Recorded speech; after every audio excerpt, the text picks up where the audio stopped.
जय हिंद जय बिहार।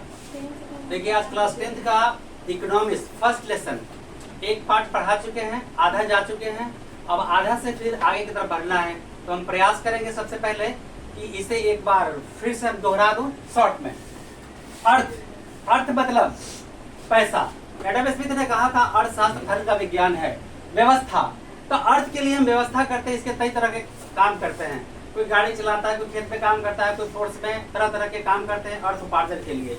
इस तरह से अर्थव्यवस्था एवं इसके विभिन्न विकास का इतिहास, इसके विकास का क्या इतिहास रहा है, पहले क्या था, मुगल शासन काल में क्या था, अंग्रेज के समय में क्या था और आज क्या है, इन सारे व्यवस्थाओं को हम लोग ध्यान से देखेंगे। अगला लिखा है अर्थव्यवस्था का परिचय एवं अर्थ। अर्थव्यवस्था है क्या, उसका परिचय। अर्थ मतलब धन, अब व्यवस्था कहाँ से करेंगे, कैसे करेंगे। खेत में काम करेंगे तो पैसा मिलेगा, सड़क पे काम करेंगे तो पैसा मिलेगा, कहीं नौकरी करेंगे तो पैसा मिलेगा।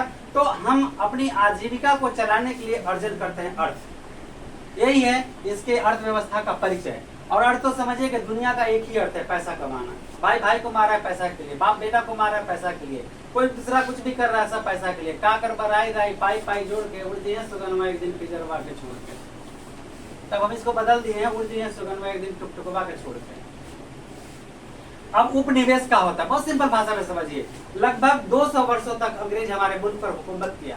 इन 200 वर्षों में हमें उपनिवेशी बना दिया। उपनिवेशी का कम बगल में डिफेंस कॉलोनी है, यानी बाहर से आके लोग रहे हैं, यहाँ का शासन व्यवस्था मानते हैं, यहाँ के रीति रिवाज मानते हैं। तो उसी तरह से अंग्रेज हमारे देश में आकर के मतलब अधिक शक्तिशाली राष्ट्र किसी दूसरे राष्ट्र को अपने अधीन कर ले और वहां पे अपनी सरकार चलाए, कब्जा कर ले, उसका दूसरे राज्य का देश का कुछ नहीं चलने दे, जो शक्तिशाली राष्ट्र उस पर अपना पूरा अधिकार जमा के कानूनी व्यवस्था सब कुछ चलाए, तो उसे उपनिवेश कहते हैं। उसे क्या कहते हैं, उपनिवेश कहते हैं। इसके बाद अर्थव्यवस्था की संरचना। अर्थव्यवस्था की संरचना को 3 भाग में बांटा गया है, प्राथमिक, द्वितीयक और तृतीयक। प्राथमिक क्षेत्र में कृषि पशुपालन वन वगैरह ये सब आते हैं। और द्वितीय क्षेत्र में क्या आते हैं, पूंजीवाद। दूसरे द्वितीय क्षेत्र में आते हैं उद्योग। प्राथमिक क्षेत्र में क्या आते हैं, कृषि, पशुपालन, मत्स्य पालन। और द्वितीय क्षेत्र में आते हैं आपको उद्योग, बिजली वगैरह ये सब आते हैं इसी में, बिजली, संचार ये सब इसी में आते हैं। इसके बाद तृतीय क्षेत्र में आते हैं नौकरी करने की, नौकरी वाले पैसा, बीमा कंपनी, बैंकिंग, इंश्योरेंस, बाकी वगैरह सब सब सब समझ में आ गया। तो आपको अलग अलग प्रश्न आएगा, हम पूरा इसका व्याख्या कर चुके हैं। बोलेगा अर्थव्यवस्था की संरचना कितने प्रकार के होते हैं, 3, प्राथमिक, द्वितीयक और लिखेंगे। अर्थव्यवस्था संरचना की निम्नलिखित तीन संरचना है, प्राथमिक, द्वितीयक और तृतीयक, और सभी को फिर हम डील कर देंगे तो पूरे 7 का 7 नंबर देगा, साफ साफ लिखेंगे। अर्थव्यवस्था के प्रकार। अब आपको लगता होगा कि राइटिंग अगर हम बढ़िया नहीं लिखे तो 7 नंबर नहीं देगा, उत्तर सही ले लेंगे तब। तो बताइए स्वयंवर में बकलोल के चुनल जाएगा कि गुण वाला के चुनल जाएगा, गुण वाला के चुनल जाएगा ना। रूप के साथ गुण भी होना चाहिए तब स्वयंवर। आपका कॉपी पता है ना कि स्वयंवर में जाने वाला है। अर्थव्यवस्था के प्रकार। अर्थव्यवस्था को मुख्य रूप से 3 भागों में डिवाइड किया गया। अर्थव्यवस्था को 3 भागों में डिवाइड किया। एक होता है गरीब, बिल्कुल गरीब, उससे थोड़ा ऊपर और उससे ऊपर। तो दुनिया अपनी खुशी से नहीं दुखी है, बल्कि दूसरे से, दुनिया अपने दुख से दुखी नहीं है, बल्कि दूसरों की खुशी देख के दुखी है। बगल में झोपड़ी है, अगर एगो का महल में रहे थे, लड्डू कपड़े बटोर रहा है। अरे है तो है, झोपड़ी गिरी तो नहीं मारो, महल गिरी तो मर जाओ। पॉजिटिव सोचो, तो जल्दी से उसको पॉजिटिव सोच लो, ठीक है। तो पूंजीवादी, जिसके पास पूंजी है वो पूंजीपति लोग पूंजीवादी कहलाते हैं। पूंजीपति लोग जो भी काम करेंगे वो अपने लाभ के लिए करेंगे, सामाजिक हित से उनका कोई लगाव नहीं है। तो पूंजीपतियों का काम अपना कंपनी वगैरह चलाएंगे, लेबर रखेंगे, काम करवाएंगे, जो लाभ भी होगा या हानि होगा उसको होगा, कोई बोलेगा उसको बाहर निकाल दिया जाएगा काम से। समाजवादी व्यवस्था, जिसमें सामाजिक हित की रक्षा की जाए, समाज के हितों की रक्षा की जाए, वो सामाजिक व्यवस्था कहलाता है, ठीक है। इसके बाद तृतीय, तो ये दोनों को मिला के मिश्रित अर्थव्यवस्था होता है, जिसमें पूरी तरह से समाज, ये पूंजीवादी अर्थव्यवस्था और समाजवादी अर्थव्यवस्था को मिला करके मिश्रित अर्थव्यवस्था बनाया गया है। इसमें भी सामाजिक हित की रक्षा होनी चाहिए, लेकिन पूंजीवादी सिर्फ स्वयं का लाभ चाहते हैं, ठीक है। इसके बाद ये सब किया हुआ है। आगे अर्थव्यवस्था का विकास, यहाँ से हमको तोड़ मरोड़ करना है, कल तक यहीं तक पढ़ाए थे। अर्थव्यवस्था का विकास 2 क्षेत्रों में, 2 भागों में होता है, आर्थिक विकास और मौद्रिक विकास।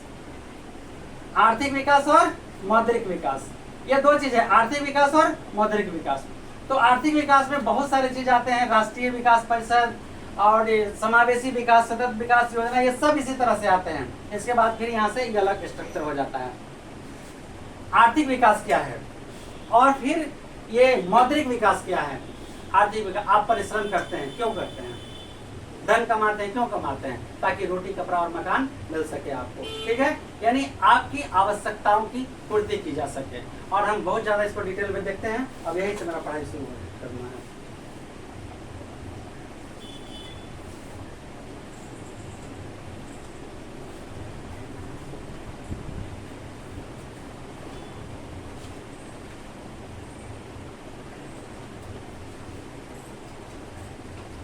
चलिए अब आप पहुंचे हैं। चलिए, आर्थिक विकास और मौद्रिक विकास, इसे दो भागों में बांटा गया। लिखा हुआ इसमें, भारतीय अर्थव्यवस्था के विकास की स्थिति किसी एक समय की चमत्कारिक स्थिति नहीं है। भारत में जो स्थिति बना हुआ है आज, एक दिन का चमत्कार नहीं है, उसको पूरा करने के लिए वर्षों वर्ष लग जाता है। इसका एक अपना इतिहास होता है। और लिखा है, अर्थव्यवस्था के विकास के लिए हम लिखित दो परिस्थितियों का विवेचना करेंगे, आर्थिक विकास और मौद्रिक विकास। आर्थिक विकास में कहा जाता है कि पहले हम आर्थिक विकास की चर्चा कर लेते हैं। इसके पहले जान लेना यह आवश्यक है कि आर्थिक विकास है क्या। तो ऐसे आर्थिक विकास की परिभाषा को लेकर अर्थशास्त्रियों में तरह तरह के मतभेद रहा है। कई अर्थशास्त्री कई तरह के आर्थिक का परिभाषा दिए हुए हैं। जिसमें एक प्रोफेसर रोस्टोव कहते हैं, आर्थिक विकास एक ओर श्रम में वृद्धि की दर और दूसरी ओर जनसंख्या में वृद्धि के बीच संबंध। आर्थिक विकास का संबंध क्या है? दो चीजों से है। आर्थिक विकास एक ओर श्रम में वृद्धि तथा दूसरी ओर जनसंख्या में वृद्धि। अगर हम श्रम कर रहे हैं और जनसंख्या ज्यादा है, एक परिवार के सदस्य में अगर 4 सदस्य हैं, मतलब हमारे दो कितने हुए? 4। तो जो हम कमाते हैं तो उस परिवार का परिवेश अच्छा हो जाएगा, मिला जुला के ठीक हो जाएगा। हम तो हमारे 1 तो उससे और भी अच्छा होगा। हम तो हमारे 5, हम तो हमारे 6, हम तो हमारे 8, हम तो हमारे 111। तो बताइए आर्थिक स्थिति उसका खराब होगा कि नहीं होगा? तो अर्थव्यवस्था का अर्थ जो आप कमाते हैं उससे और जनसंख्या आपके पास कितना है, उन सबों का संबंध बताता है। तो सबसे पहले अर्थव्यवस्था को ठीक करने के लिए, आर्थिक व्यवस्था को ठीक करने के लिए जनसंख्या पर एकदम अंकुश लगाना होगा पूरी तरह। हम 2 हमारे 1, लेकिन हमारे तो 4। अब तो हो गया, तो नहीं ना कुछ करना है, लेकिन आप लोग अपना संभल के रहिए। अब है समावेशी विकास। देखिए जी, कहाँ है समावेशी विकास? चलिए, ये बता दिए आर्थिक विकास। इसके बाद आएगा तो मौद्रिक विकास भी बताएंगे। कभी आर्थिक विकास में बहुत सारी चीज पढ़ना है, पहले हम लोग डिक्लेयर कर ले, तब मौद्रिक विकास का मतलब थोड़ा सा समझा दे, क्योंकि आपके सस्पेंस होगा। मौद्रिक विकास, पहले जब गांव देहात में लोग काम करते थे, उसके बदले अनाज दिया जाता था। दिन भर काम करोगे 5 केजी अनाज मिलेगा। तो ये हुआ वस्तु विनिमय प्रणाली। क्या हुआ? हाँ, आपने काम किया, इसके बदले हमने क्या दिया? आपको वस्तु दिया। अब बनिए के दुकान से, देखो भाई किसी जाति से कोई मतलब नहीं है मेरा, बनिए के दुकान से अगर नमक लाना है तो 1 केजी लेके जाओ, और बनिए उसके बदले तौल के दे देगा और जाइए, है ना। तो वस्तु के बदले वस्तु, तो वस्तु विनिमय प्रणाली। लेकिन अब चल गया है मौद्रिक विनिमय प्रणाली। काम करिए, शाम के पैसा लीजिए और घट जाइए। बात समझ में आ गया? तो मौद्रिक विनिमय प्रणाली में बहुत सारी चीज पढ़ना है, ATM, credit card, debit card, बहुत सारे बैंकिंग कोड, बहुत सारे हैं। पहले हम अभी इनसे बातचीत कर लें, अच्छा से इनसे भेंट मुलाकात कर लें, नहीं तो कहेंगे कि छोड़ के चल गया, इनको छोड़ के नहीं जाएंगे। आर्थिक विकास में एक समावेशी विकास होता है। ये देखिए, समावेशी विकास लिखता है, आर्थिक विकास की जिस पद्धति या प्रक्रिया से, बहुत इंपॉर्टेंट है ये किताब में जो अंडरलाइन किया हुआ है, जो कलर किया हुआ है, एकदम बहुत इंपॉर्टेंट है। 90% इसी में से आएगा, आपको ये जान लीजिए। आर्थिक विकास की जिस पद्धति या प्रक्रिया से, आर्थिक विकास की, देखिए, आर्थिक विकास की जिस पद्धति या प्रक्रिया से समाज के सभी वर्गों का जीवन स्तर उच्च हो। आर्थिक विकास की वह प्रक्रिया जिसमें समाज के सभी वर्गों का जीवन स्तर उच्च होता जाए तथा समाज का कोई भी वर्ग विकास के लाभ से अछूता न रहे, तो ऐसे विकास को क्रिया को समावेशी विकास कहा जाता है।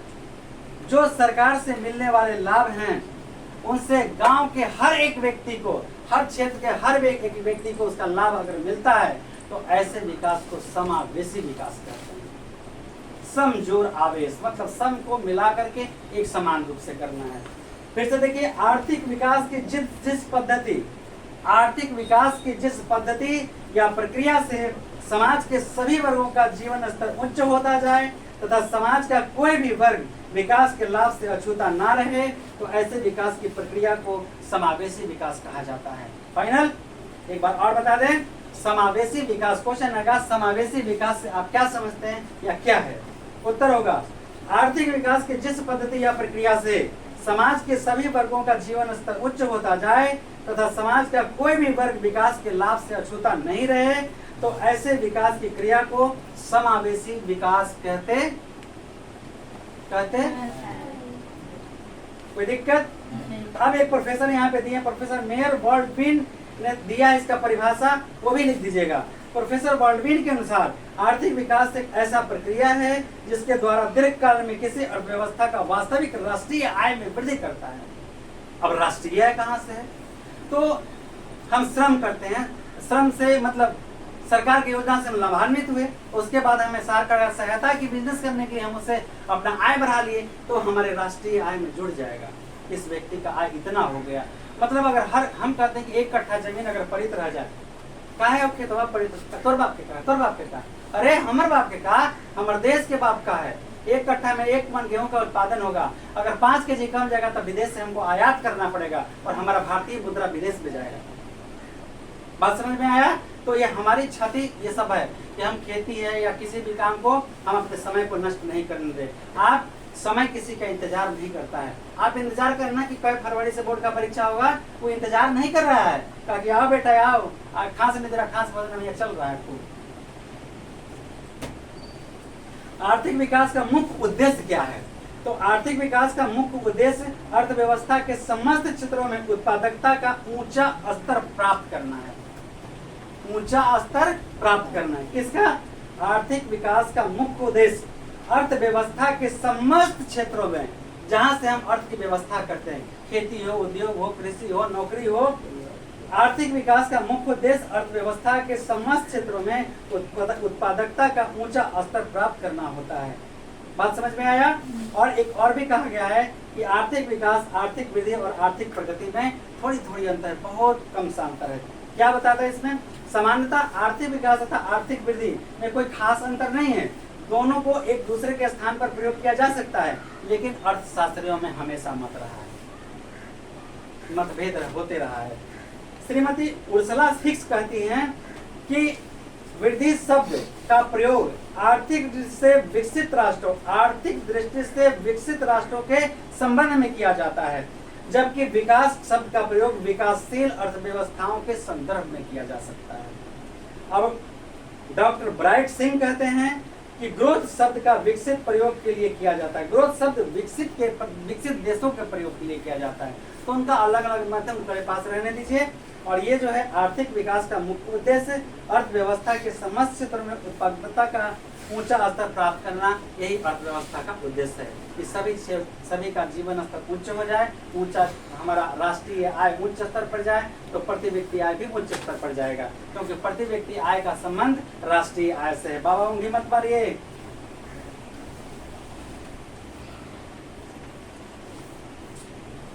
अब आया सतत विकास। कहीं है सतत विकास? चलिए बगले में सतत विकास। सतत माने लगातार, सतत माने लगातार। कहता सतत विकास का शाब्दिक अर्थ ऐसा विकास जो जारी रह सके, ऐसा विकास जो जारी रह सके, रुके नहीं, टिकाऊ बना रहे। सतत विकास में न केवल वर्तमान पीढ़ी बल्कि भावी पीढ़ी के विकास को भी ध्यान में रखा जाए। अब इसके बारे में थोड़ा सोचना होगा।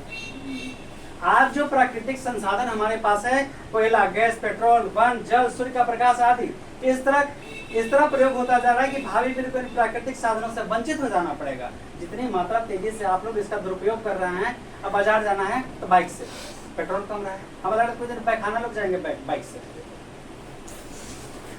अब क्या कहूँ ऐसे लोगों के लिए, टहलना है तो बाइक से, अरे तरीके वो टहल रहे हैं। जब से मसाला मशीन में पिसाए तब से सबके मम्मी शुगर, ब्लड प्रेशर और फरमा के शिकार हुई। इसी तरह प्रयोग होता रहा तो भावी पीढ़ी को हमको कुछ नहीं मिलेगा। यही नहीं, वर्तमान उत्पादन तकनीक के पर्यावरण प्रदूषण की गंभीर समस्या को जन्म देती है। अनेक उत्पादन क्रिया जल, जो हम उत्पादन करते हैं तो कभी सोचते हैं कि इससे जल प्रदूषित हो रहा है या नहीं, वायु प्रदूषित हो रहा है या नहीं, ये सब चीजों का धरती प्रदूषित हो रहा है या नहीं, तो कौन ख्याल रखेगा? खाली आप उत्पादन करते जा रहे हैं, भावी पीढ़ी को आप नष्ट करते जा रहे हैं। इसीलिए सतत विकास क्या कहता है? सतत विकास कहता है, उसको पोषणीय विकास भी कहा गया है। कहता है ऐसा विकास जो जारी रह सके, उसे रोका नहीं जाए, टिकाऊ बना रहे।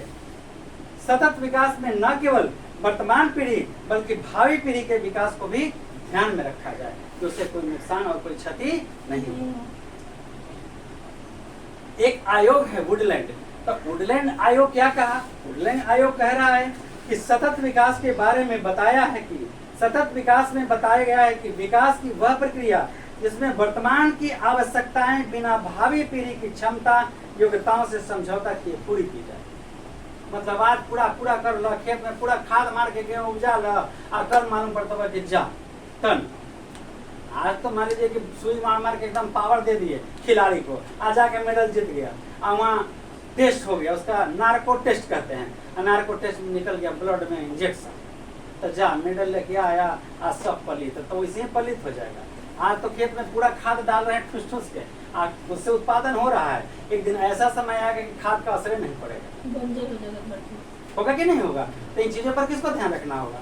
अब एक रोगी था, तो एकदम बूढ़ा था रोगी, बात में बेटा दिखाते दिखाते थक गया था, देश विदेश सगरों ले जाकर दिखा दिया। अचानक घूमते घूमते बेचारा थरथराते गया झूला छाप डॉक्टर के पास, तो कहा कि डॉक्टर साहब नमस्कार नमस्कार, कहिए कहिए भाई कैसे हैं बाबा, कैसे हैं आप? बैठाया सम्मान से, तो कहा डॉक्टर साहब हम बड़ी उम्मीद से आपके पास आए हैं, आप हमको जरूर ठीक कर दीजिएगा।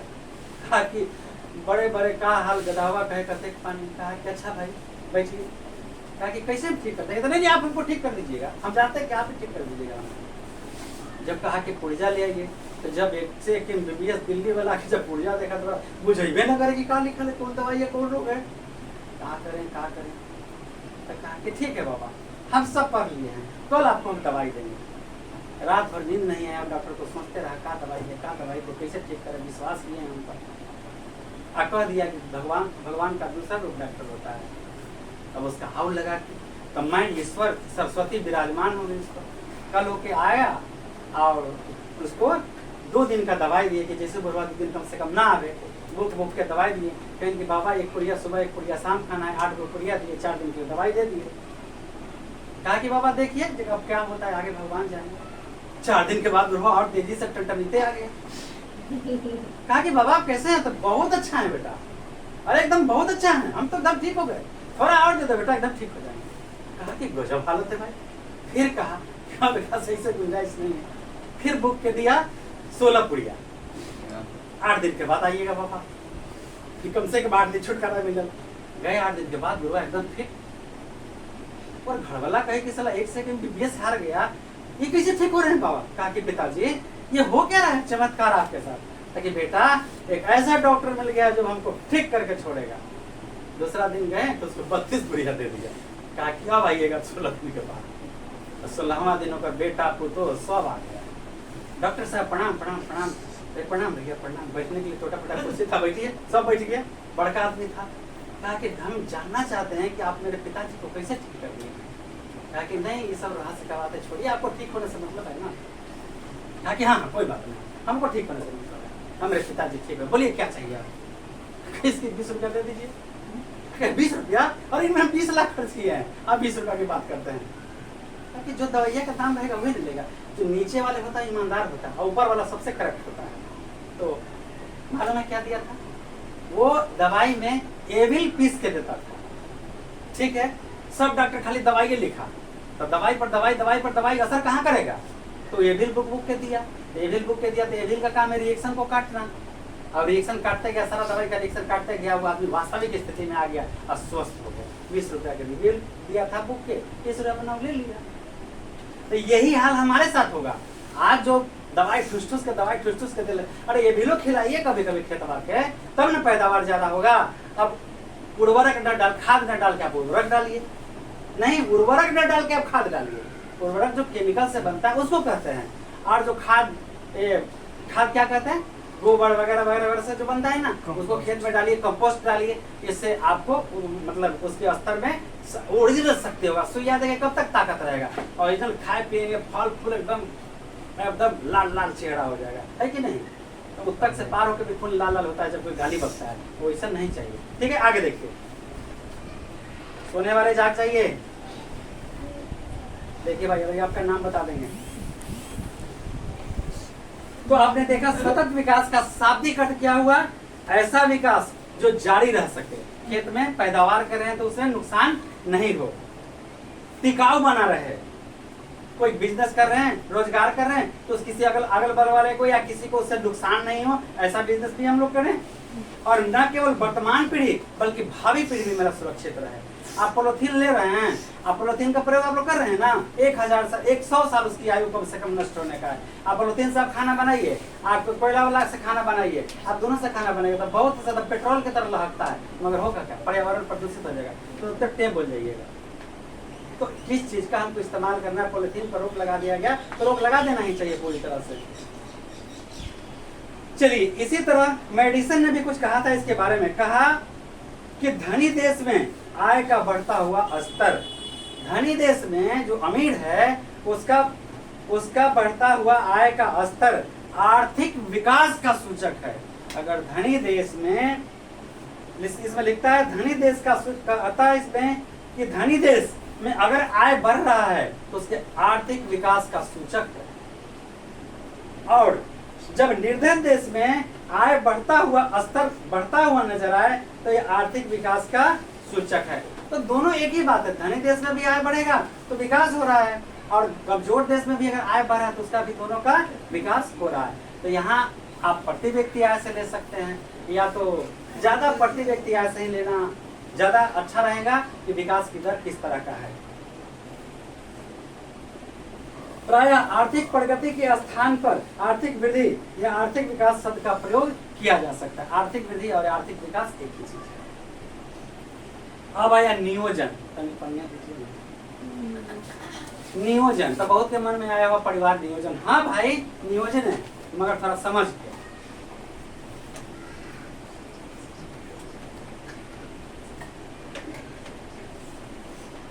इसमें परिवार नियोजन पढ़ना ऐसा बात नहीं है। नियोजन का मतलब क्या होता है? ऐसा जगह मारम कि पानी न मिली, समझ ले, ये प्लानिंग है उसका कि ऐसा जगह मारम तो पानी देम तो चिंता हो जाए, तो ऐसा जगह मारम कि पानी रहे कि बढ़ जाए, बुझे कि नहीं बुझे। तो आप प्लान बना क्या, ऐसा जगह मारो, यही प्लान हो गया। अब पुल का टेंडर लेना है, अब पुल टेंडर ले लिए, तो पुल का क्या होता है, 10 लाख का टेंडर हुआ आपको पुल बनाने का, तो सीमित समय 10 लाख का टेंडर और 6 महीने में आपको पूरा करना है। अगर आप 6 महीने में पूरा नहीं करते तो प्लांटी लगाया जाएगा आपको। प्लांटी क्या होता है, हम गेंद देना था किसी और खिलाड़ी को, गेंद दे दिए किसी और खिलाड़ी को, आउट पोस्ट पर चला गया, तो आपको प्लांटी देना पड़ेगा। सामने से किक करिए, हिट करेगा गोल हो जाएगा, तो हिट करेगा वो गोल हो जाएगा। तो आजकल पुल टेंडर किसको मिलता है, हमने का टेंडर मिलेगा, हमने का टेंडर मिलेगा तो 4 एक के मसाला में पूरा पुल ढलवा दें, आताइयो कम से कम 1 लाख बचा ले, 1 लाख तो बचेगा ना। लेकिन आज 32 एक के मसाला में इतना दूर पर छड़ देकर बनाया जा रहा है। छड़ कंक्रीट कितना दूर पर देना चाहिए, कितना मोटा ढलैया करना चाहिए छत का, ये सब का बात नॉलेज होगा था ना। ठेकेदार के पास क्या नॉलेज है, उसको तो बचाना चाहिए। 1 लाख का टेंडर, उसमें से 50,000 उसको बचना चाहिए। ये कहाँ से खाएगा, पूरी उड़ी कहाँ से खाएगा, एकदम भुजिया चार पापड़ कनौड़ी, हमने कसरा इतना मेहनत करते थे, दाल भात रोटी और दाल भात सब्जी खाते हैं। हाँ, तो यहाँ पे कहने का मतलब ये है कि किसी भी काम को करने के लिए आपको प्लानिंग करना होगा। कितना आपके पास पैसा है, कितना आपके पास समय है, ठीक है। अब मान लें कि शादी ब्याह 3 तारीख का ठीक हुआ है, साटा वाला कहता है कि भाई हम आपके यहाँ 4 तारीख आ जाएंगे, 1000 कम में दीजिएगा, 2000 कम में दीजिएगा, साटा करिएगा नहीं, काहे नहीं करिएगा। 3 तारीख के था तो 4 तारीख वो 3 तारीख का बजवाना है। यही तो बात है प्लानिंग। एक निश्चित अर्थ के तहत, एक निश्चित अर्थ के तहत, मतलब निश्चित राशि के तहत निश्चित समय में पूरा किया गया कार्य नियोजन कहलाता है। एकदम ठेठ दियर वाला भाषा में, कितना पैसा बा और कितना समय में हमें पूरा करे के बाद हम योजना बना के टेंडर निकालेंगे, ये क्या है, नियोजन। इसी में आ जाता है परिवार नियोजन। तो कई को हमारा बच्चा चाहिए भाई, हम तो हमारे तो नियोजन क्या करवा लें, नसबंदी करवा लेंगे, दवा, चाहे किसी भी तरह से। बात में समझ में आया? तो इसका मूल मकसद है योजना, मतलब प्लानिंग। तो प्लानिंग में कैसा प्लानिंग? आर्थिक प्लानिंग, अर्थ से संबंधित प्लानिंग है कि क्या क्या आपको प्लान करना है। तो राशि के तहत, निश्चित राशि के तहत निश्चित समय में जो कार्य पूरा किया जाए उसे आर्थिक नियोजन कहते। निश्चित राशि और निश्चित समय के अंतर्गत जो कार्य को पूर्ण करने की योजना है, इससे ही हम आर्थिक नियोजन कहते हैं। ये तो दियर वाला भाषा में बता दिए, अब हम मतलब अपनी भाषा में बता दिए, लेकर भाषा में देखते हैं। आर्थिक नियोजन का अर्थ एक समयबद्ध कार्यक्रम, ध्यान से सुनिए, समयबद्ध कार्यक्रम, समय के तहत आपको कार्य करना होगा। कार्यक्रम के अंतर्गत पूर्व निर्धारित सामाजिक एवं आर्थिक उद्देश्यों की प्राप्ति के लिए अर्थव्यवस्था में उपलब्ध साधनों का नियोजित समन्वय एवं उपयोग करना है। तो वही बात तो बोला, समय निश्चित है, पैसा आपको निश्चित है कि 6 महीने में हम पुल बना देंगे, उद्घाटन हो जाएगा तो इतना लोगों को इतना फायदा होगा। अब पुल बना देंगे, मान ले कि बाढ़ आने से पहले अगर पुल मेरा बन गया तो समझिए कि बहुत सारे लोगों को सुविधा हो जाएगा, लेकिन बाढ़ आने के बाद तो हो सकता है कि वो कवर जाए धारा से, है ना जी, पुल पर वेट रहेगा तब ना। फिर से एक बार देखिए, बहुत इंपॉर्टेंट है आर्थिक नियोजन। आर्थिक नियोजन का अर्थ एक समयबद्ध कार्यक्रम के अंतर्गत, समयबद्ध कार्यक्रम के अंतर्गत मतलब जितना आपको निर्धारित समय दिया गया है, पूर्व निर्धारित सामाजिक एवं आर्थिक उद्देश्य पहले से निर्धारित है कि अगर ये पुल बन जाएगा तो लोगों को, समाज के लोगों को कितना आर्थिक सुविधा मिलेगा, कितना फायदा मिलेगा। उद्देश्यों की प्राप्ति के लिए अर्थव्यवस्था में उपलब्ध संसाधनों का नियोजित समन्वय एवं उपयोग करना नियोजन है, आर्थिक नियोजन है। एक निश्चित समय के तहत निश्चित राशि में किसी कार्य को पूरा करना क्या कहलाता है? आर्थिक नियोजन कहलाता है, जो सामाजिक और आर्थिक राष्ट्र के हित में, समाज के हित में है। अब आया इसको, इस योजना को बनाएगा कौन? हम बनाएंगे? नहीं, तू बनेगा? नहीं ना, हम बनेगा ना तू बनेगा। हमने वोटवा दे लिखे क्या करते नहीं दिए, आप हम दिए हैं और बढ़ देते हैं। सतत विकास योजना, हाँ आप पहुंच गए। आर्थिक नियोजन तो बता दिए। अब योजना आयोग, एक योजना आयोग होता है। दानापुर गए हैं? दानापुर गए, पटना गए हैं? तो पटना सेक्रेटेरिएट की इस तरफ में वो लिखा है योजना आयोग, नहीं इस तरफ है सर, इस तरफ या इस तरफ, दोनों में से किसी एक तरफ है, इस तरफ है शायद, इस तरफ योजना आयोग है। तो राज्य में भी योजना आयोग होता है और केंद्र में भी योजना आयोग होता है। कहाँ कहाँ होता है? राज्य में भी मुख्यमंत्री होता है और केंद्र में भी मुख्यमंत्री होता है। मुख्य माने कौन? प्रधानमंत्री। प्रधान, अरे चीफ कहा चाहे मुख्य कहा, एक ही बतवाना है। तो केंद्र के लिए भी तो उसको प्रधानमंत्री कहा जाता है। तो केंद्र में जो योजना आयोग का जो अध्यक्ष होते हैं वो मुख्यमंत्री केंद्र में, और बिहार में मुख्यमंत्री योजना के अध्यक्ष रहेगा जी। केंद्र में जो बोलिए उसका रहेगा, बोलिए ना, नाम बताइए ना। केंद्र में जो योजना आयोग के अध्यक्ष रहेंगे वो क्या रहेंगे? प्रधानमंत्री नरेंद्र दामोदर दास मोदी। वर्तमान में किताब में आपको कहता है डॉक्टर मनमोहन सिंह। तो उस समय का आयोग है, लेकिन अब तो ये 3 बार से ये रह रहे हैं। तो योजना आयोग का अध्यक्ष कौन होगा? पूछा जाएगा आपसे कि वर्तमान समय में योजना आयोग के अध्यक्ष कौन है? वर्तमान समय में केंद्र में योजना आयोग के अध्यक्ष कौन है? तो नरेंद्र दामोदर दास मोदी। तो सब वही ना प्लानिंग करते हैं कि कहाँ कहाँ करना है। फौज में 4 साल के लिए नौकरी, रेलवे निजीकरण, बिजली निजीकरण, क्या करता है? सब प्लानिंग वही ना बनाते हैं, और क्या करना है। तो ये हो गया योजना आयोग। तो योजना आयोग वहां से कहता है कि बिहार को क्या देना चाहिए, दूसरे राज्य को क्या देना चाहिए, कितना के देना चाहिए, कौन में विशेष राज्य का दर्जा दिए हैं, वो पिछड़ा हुआ राज्य है उसको ज्यादा राशि देना चाहिए, बिहार को विशेष पैकेज देना चाहिए, लेकिन विशेष राज्य का दर्जा नहीं देना चाहिए। तो भाई ऐसे ही कैसे दे देंगे? मान लो कि बिहार पैकेज मांग रहा है, जैसे विशेष राज्य का दर्जा मांग रहा है, तो विशेष राज्य के दर्जा के लिए कंडीशन होता है, और उस कंडीशन को अगर आप पूरा नहीं करें तो दूसरा राज्य में विशेष राज्य का दर्जा मांगेगा। तो कहाँ से आप देंगे उतना? कहाँ से देंगे? आप पढ़ाई करने आए हैं ना, तो बाप भाई का धन लुटाने आए हैं। मनीषा, तो देखिए योजना आयोग, योजना आयोग का काम है कि कितना पैसा हमारे पास है, ठीक है, कितना पैसा हमारे पास है और कितना समय है उसमें हम कार्य को पूरा करें। तो एक ऐसे 5 वर्ष पंचवर्षीय योजना होता है। कुल कितने होते हैं? 5 वर्षीय योजना होता है, लेकिन एक साल का ब्यौरा क्लियर करना पड़ता है। 1 साल पूरा हो गया सरकार का, इसमें कितना विकास किया, कितना पैसा आपके पास था, क्या क्या काम किए, ये योजना आयोग का काम है। तो रिपोर्ट कार्ड डाली, मुख्यमंत्री नीतीश कुमार रिपोर्ट जारी करते हैं, बिहार में स्थिति बहुत अच्छा है और कितना गरीबों को मर रहा है, और सब भिखमंगा बना दिया, सबको तो पहले भिखमंगा बना दिया। चाहे बड़ा आदमी हो छोटा आदमी को कहता कि हम बड़ा किस बात का है जी, राशन छोड़ते हैं, राशन छोड़ते हैं। अब बड़ा आदमी का बात करते हैं, पक्का का घर है तो राशन नहीं मिलेगा, शौचालय की व्यवस्था तो राशन नहीं मिलेगा, जिसके यहाँ सरकार की व्यवस्था है सब उसको राशन मिलना चाहिए, वो गरीबी रेखा के नीचे आता है। शहरी क्षेत्र में, ग्रामीण क्षेत्र में जिसको 24 कैलोरी भोजन मिल जाता है प्रतिदिन, वो गरीबी रेखा के नीचे नहीं, उसके नीचे वाले नीचे है। शहरी क्षेत्र में 2100 कैलोरी अगर भोजन मिल जाता है तो गरीबी रेखा के नीचे नहीं है, उसके नीचे वाले गरीबी रेखा के नीचे है। ऐसे लोगों को इनका लाभ मिलना चाहिए, लेकिन लाभ तो सब ले लेते हैं। अच्छा है तो मुखिया अगर आ जाएगा, अगर चेक इंक्वायरी होना शुरू कर देता, या बांटने वाला का तो उसका टेंडर हुआ है, वो बांट रहा है। चलिए आइए, योजना आयोग कितने तरह के होते हैं? केंद्र में और राज्य में। केंद्र में योजना आयोग का अध्यक्ष कौन होता है? प्रधानमंत्री। और राज्य में कौन होता है? सटले उनकर गोतिया, सटले उनकर गोतिया, वे सब काम करेंगे। तो खैर नीतीश जी तो पढ़े लिखे हैं, अच्छा पढ़े लिखे, नॉलेज है। आज देखिए शहर में तरह तरह के पुल वगैरह बना दिए, शिक्षा पर भी ध्यान दिए, अच्छा लाया। के पाठक एक तरह से बहुत अच्छा था, शिक्षा को सुधार देता, लेकिन 100 वो कसाई वहाँ ये वो का बस है। कुछ गलत बोले तो कहिएगा। आर्थिक नियोजन का अर्थ है राष्ट्र की प्राथमिकताओं के अनुसार देश के संसाधन का विभिन्न विकासात्मक कार्य का प्रयोग।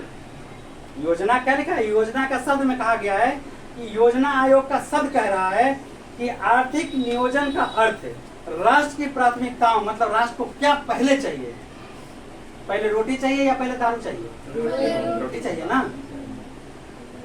राष्ट्र की प्राथमिकताओं के अनुसार देश के संसाधन के विभिन्न विकासात्मक कार्यों का प्रयोग। हमारे देश में जो संसाधन उपलब्ध है उसका हम देश की प्राथमिकता के आधार पर सही इस्तेमाल करें। आगे बढ़ते हैं। भारत अभी 10 तक अपनी 10 पंचवर्षीय योजना पूरा कर चुका है। कब तक? 2004 तक का शायद रिकॉर्ड बता रहा है, जब डॉक्टर मनमोहन सिंह प्रधानमंत्री थे। आज हमें उम्मीद है कि 12वां या 13वां या 14वां, संभवतः 14वां प्रधानमंत्री ये पंचवर्षीय योजना चल रहा होगा। देखते हैं आगे क्या होता है। ये 11वीं पंचवर्षीय योजना के अंतर्गत विकास कर रहा है। भारत में पहली पंचवर्षीय योजना क्या हुई? 1951 से 1956। अब यहीं से जोड़ के देखिएगा, 1951 से 56 एक हो गया, 51 से 56 एक हो गया, 56, 60, 65, 70, 75, 80, 85, 90, 5, 10, 15, 20, 25, 14वां हो गया। नहीं 10 दोबारा हुआ, 12, 25, 60, 12 या 14 जो भी हो। 1951 में 51 से 56 तक 11वीं पंचवर्षीय योजना थी। 2007 से 2012। इसके बाद कह रहा है भारत में आर्थिक विकास का श्रेय नियोजन को दिया जाता है। भारत में आर्थिक विकास का श्रेय किसको दिया जाता है? नियोजन को दिया जाता है। नियोजन आयोग का अध्यक्ष कौन होता है? प्रधानमंत्री। और केंद्र राज्य में मुख्यमंत्री। अब हमारे पास कितनी राशि है और हम क्या चीज बनाना चाहते हैं, क्या हमारे पास पैसा है या नहीं है, या फिर हमको केंद्र से अलग पैकेज मिला है? तो केंद्र से इस बार अलग पैकेज केंद्र दिया है। कितना? 100 करोड़ रुपया पैसा बिहार को दिया है उत्थान करने के लिए, अपनी गरीबी मिटाने के लिए, यानी देश की व्यवस्था को, बिहार की व्यवस्था को शुद्ध करने के लिए दिया है। और एपीजे अब्दुल कलाम कहे थे कि जब तक बिहार का विकास नहीं होगा तब तक देश का विकास संभव नहीं है।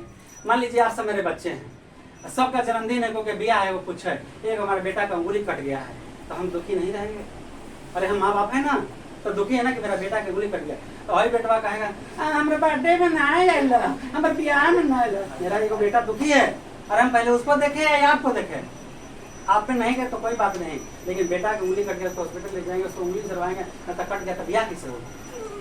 बहुत सारे प्रॉब्लम है ना। तो योजना आयोग का काम क्या है?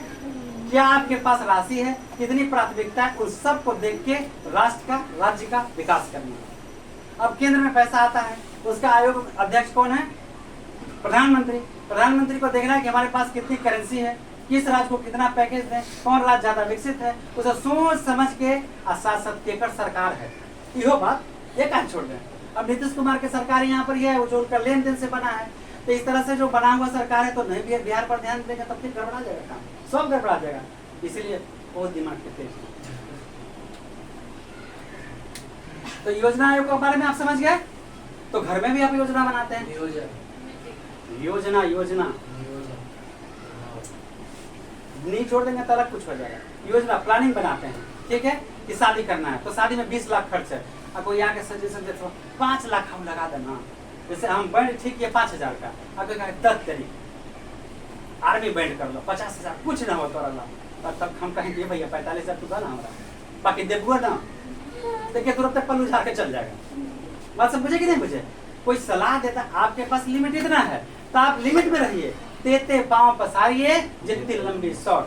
अब पैकेज मांग लीजिएगा केंद्र से, बहुत सारा पैसा दे देगा आपको, गिरवी रख देंगे गांधी मैदान मोदी जी, तब बताइए कि अच्छा काम हुआ। कहाँ से चुकाएंगे उतना पैसा, कहाँ से चुकाएंगे। तो तेते पांव पसारिए जितनी लंबी शॉर्ट। चाहे एक परिवार का विकास करना हो, समाज का विकास करना हो, राज्य का विकास करना हो या फिर राष्ट्र का विकास करना हो, सभी के लिए योजना होना जरूरी है। ये काम कौन करता है, योजना आयोग करता है। अगर मान लीजिए 20 लाख का आपका प्लानिंग था, आज जो सलाह दिया कि फलना हलवाई तोरा 5,000 में बना देता, अरे फलना के बड़ा अच्छा बनल है यार, 40,000 ले तो बहुत बढ़िया से, तो हम तो कहें ठीक है भैया 5,000 काट के आप तो 35,000 दे दो, हम ओकरे बुला के बनवा लें, बहुत बढ़िया, आप तो सलाह दिए धन्यवाद। आप तुरंत लुंगी झाड़ के चल देते, बुझे कि नहीं बुझे। तो सलाह तो लोग बहुत देते हैं, लेकिन आपको सोच के चलना है।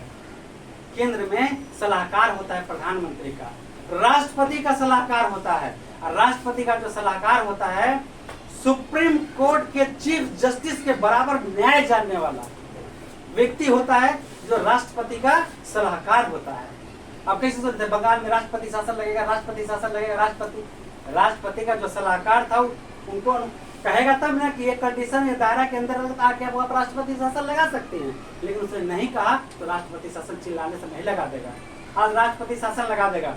हमारे हिंदुस्तान के अंदर ऐसा कभी नहीं हुआ है कि हिंदुस्तान का प्रधानमंत्री को पद से हटा दिया गया हो, आज तक का नहीं। इसे राष्ट्रपति पद को हटाने के लिए, राष्ट्रपति को हटाने के लिए महाभियोग लागू करना पड़ता है, और महाभियोग संसद के 2/3 बहुमत से पारित होता है। अगर 2/3 बहुमत हो जाएगा कि राष्ट्रपति अच्छा नहीं है तो हट जाएगा। हर अन्य देश का हटा है, लेकिन हिंदुस्तान का कभी रिकॉर्ड नहीं रहा। इतना स्पष्ट छवि के लोग भारत के राष्ट्रपति बनते हैं, गौरवशाली देश है। तो चलिए योजना आयोग पर कहां से आ गया। राज्य में योजना आयोग है और देश में योजना आयोग है। राज्य का चीफ कौन होता है, मुख्यमंत्री, वर्तमान हमारे नीतीश कुमार जी हैं, और केंद्र में मोदी है।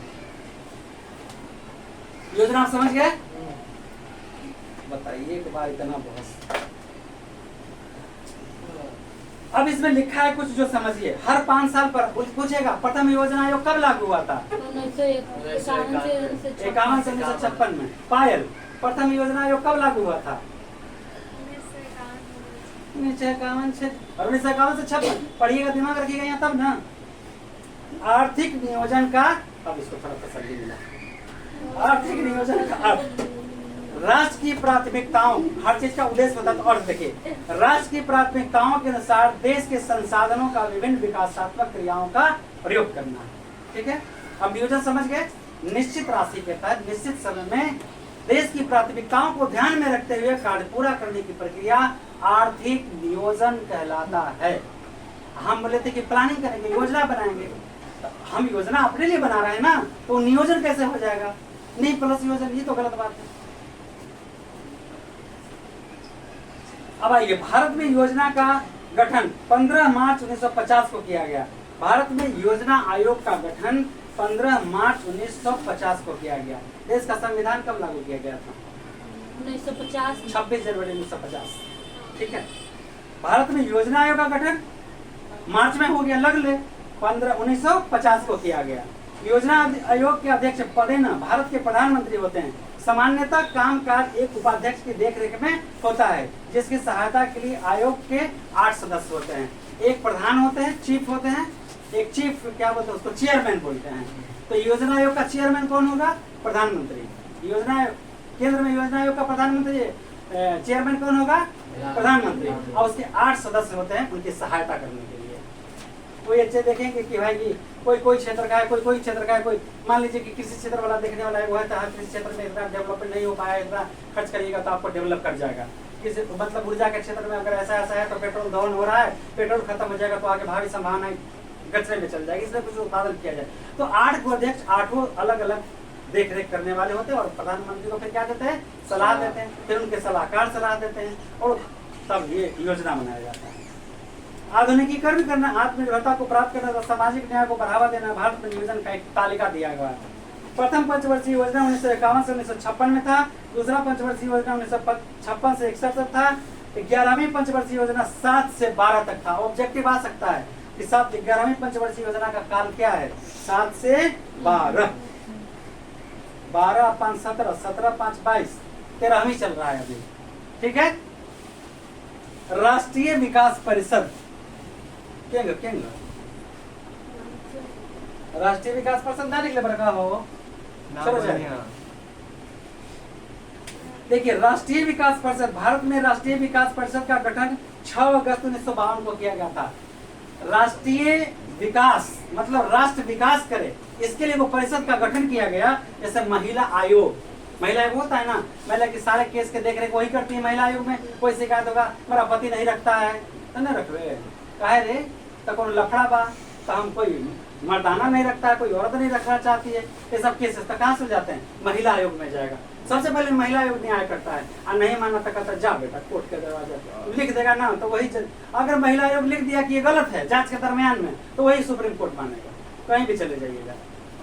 कभी कभी बदल हो जाता है, वो नौकरी करती थी औरत और कही कि हमको खर्च चाहिए इससे, वो गया सुप्रीम कोर्ट में, कहा कि अगर पत्नी अपने पैरों पर खड़ी हो और उसका पति अगर बेरोजगार हो तो ऐसे लोगों को खर्च नहीं दिया जाएगा।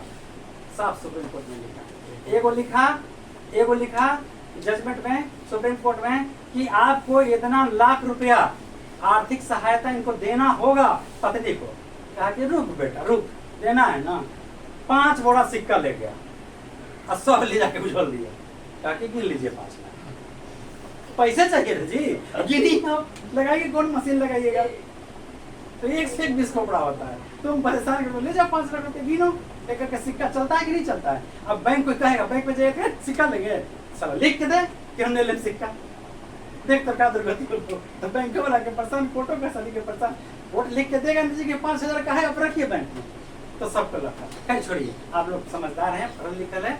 पति पत्नी का मतलब एक बेस्ट फ्रेंड होता है, लेकिन आज की पत्नियां क्या होती है, मूंग दबे वाली ना, अरे मूंग दरबा तक कब तक चली।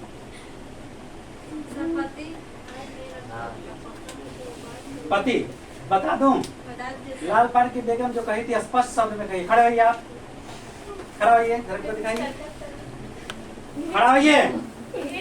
अच्छा आप लोग बताइए लाल पान की बेगम क्या कही थी, मर्द तो समझ में आ गया, अरे तो हम कौन सा छूता है। अगर फिलोसफी की बात बता दूं ना तो पैर तले जमीन खिसक जाएगा। फिलोसफी में एक प्रोफेसर हमने कहे थे कि आज जो कलयुग है, लोग भाई से दोस्ती और बहन से प्यार करता है, कॉपी मांगने घर तक चला जाता है। सावधान रहिए आप लोग। वही कुत्ता कटाहा होता है जो बांध के रखता है।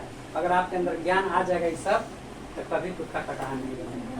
यानी आप समझते हैं ना कि आप मेरे क्या हैं, सबसे ऊपर ताज, ताज बेटियां माँ बाप का ताज होती है। चलिए जी योजना, हाँ तो आ गए। भारत में राष्ट्रीय विकास परिषद का गठन 6 अगस्त 1952 को हुआ था। आप बताइए राष्ट्रीय विकास योजना का गठन कब हुआ था? 6 अगस्त 1955। ये पढ़ा था बाबू का तो बेटा पढ़ेगा युवा 52 को। अरे रीतिक है, आर्थिक नियोजन है तो राज्य सरकार द्वारा योजना को विस्तार में वातावरण के लिए किया जाता है। राष्ट्रीय विकास परिषद में सभी राज्यों के मुख्यमंत्री इसके पदेना सदस्य। देखिए क्या कहता है यहाँ पे, नोट दिस पॉइंट।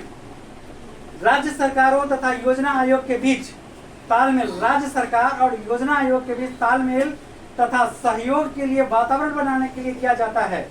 राष्ट्रीय विकास परिषद के में सभी राज्यों के मुख्यमंत्री इसका सदस्य होते हैं। सभी राज्यों के मुख्यमंत्री विकास परिषद के सदस्य होते हैं। विकास परिषद के सदस्य कौन होते हैं? सभी राज्यों के मुख्यमंत्री सब अपनी अपनी बात बताएंगे कि हमारे क्षेत्र में ये चीज विकसित नहीं है, हमको पैकेज दिया जाए। वो प्रधानमंत्री के पास लिख के जाएगा, प्रधानमंत्री इस पर देखेंगे, ग्रहण करेंगे। यहाँ भाई यहाँ हमारा वोट है, यहाँ देना जरूरी है। अब फलना जगह वोट नहीं है तो देना जरूरी नहीं है। वह बच्चा दूध पिएगा जो रोएगा।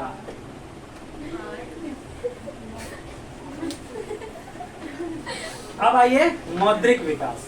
अभी तक हम लोग पढ़ रहे थे आर्थिक विकास, समावेशी विकास, सतत विकास, योजना आयोग, आर्थिक नियोजन, ये सब पढ़ लिए। अब आइए मौद्रिक विकास। पढ़ाई के बदले आप हमको क्या देते हैं? बस झूठ बोलता है रुपये पैसा कहता हूँ। अरे कोटवा में पैसे नहीं उछल रही हल तो गिने में लफड़ा हो कि ना, काहे नहीं समझती हो यार? रुपया। हाँ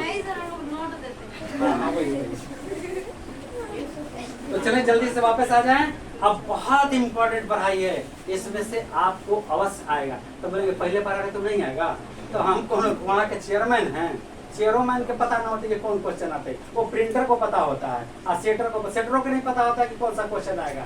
10 लोग क्वेश्चन सेट करके दिया, उसमें से कोई सेट उठाएगा, कोई सेट उठाएगा, कोई क्वेश्चन वहाँ जाकर प्रिंट कर देगा। बात समझ में आया? सब जब सुनते हैं कि क्वेश्चन आउट हो गया, सब गलत फहमी रहता है, ऐसा नहीं करना चाहिए। मौद्रिक विकास। अब पहले था वस्तु विनिमय प्रणाली। पहले क्या था? वस्तु विनिमय प्रणाली। अब मौद्रिक विकास हो गया, अब मुद्रा का चलन हो गया। हम बढ़ावे के बदले चावल नहीं लेंगे, बढ़ावे के बदले गेहूं नहीं लेंगे, बढ़ावे के बदले तेल नहीं लेंगे, पैसा दीजिए, क्योंकि मुद्रा चल गया। तो आइए मुद्रा पर भी हम लोग एक बार बहस करेंगे। बहुत जंग छिड़ेगा, क्या क्या होता है, क्या क्या नहीं। मौद्रिक विकास। वर्तमान 21वीं सदी में मनुष्य को एक अनेक प्रकार की सुख सुविधाएं उपलब्ध हो गई है। यदि हम इसके पीछे के इतिहास को देखें तो लगता है कि विकास वर्षों में सुख सुविधाओं को उपलब्ध कराने के लिए मनुष्यों को कठिन परिश्रम करना होगा। जब मुद्रा का विकास नहीं हुआ था तो उनको बहुत परिश्रम करना पड़ता था। अब चाहिए, अब कपड़ा खरीदना है शादी में, तो ये हो एक बोरा तू ले चला मार्केट में, एक बोरा तू ले चला तो लेकर तो बेच के 2 किलो है, तो कितना ढूंढो के ले जाएंगे भाई? व्यापारी अब भरे आएगा। प्याज बेचना हो, दाल बेचना हो, चावल बेचना, व्यापारी घर लगा देगा आपको, और दे दीजिए, बेच दीजिए, एकदम कहेगा। बोलिए सोचिए ऐसा खींचता फोटो खींच के, हाँ पेटी स्कैन करेगा, आपके पैसा आ गया, कहीं जाने का जरूरत नहीं है। तो जब मुद्रा का विकास नहीं हुआ था तो बहुत परेशानियां थी लेन देन में, लेकिन जब मुद्रा का विकास हुआ, अर्थव्यवस्था की इस व्यवस्था को वस्तु विनिमय प्रणाली कहता है। पहले काम के बदले पैसा, किसी चीज के बदले पैसा नहीं था, तो हम वस्तुओं से लेन देन आदान प्रदान करते थे ना।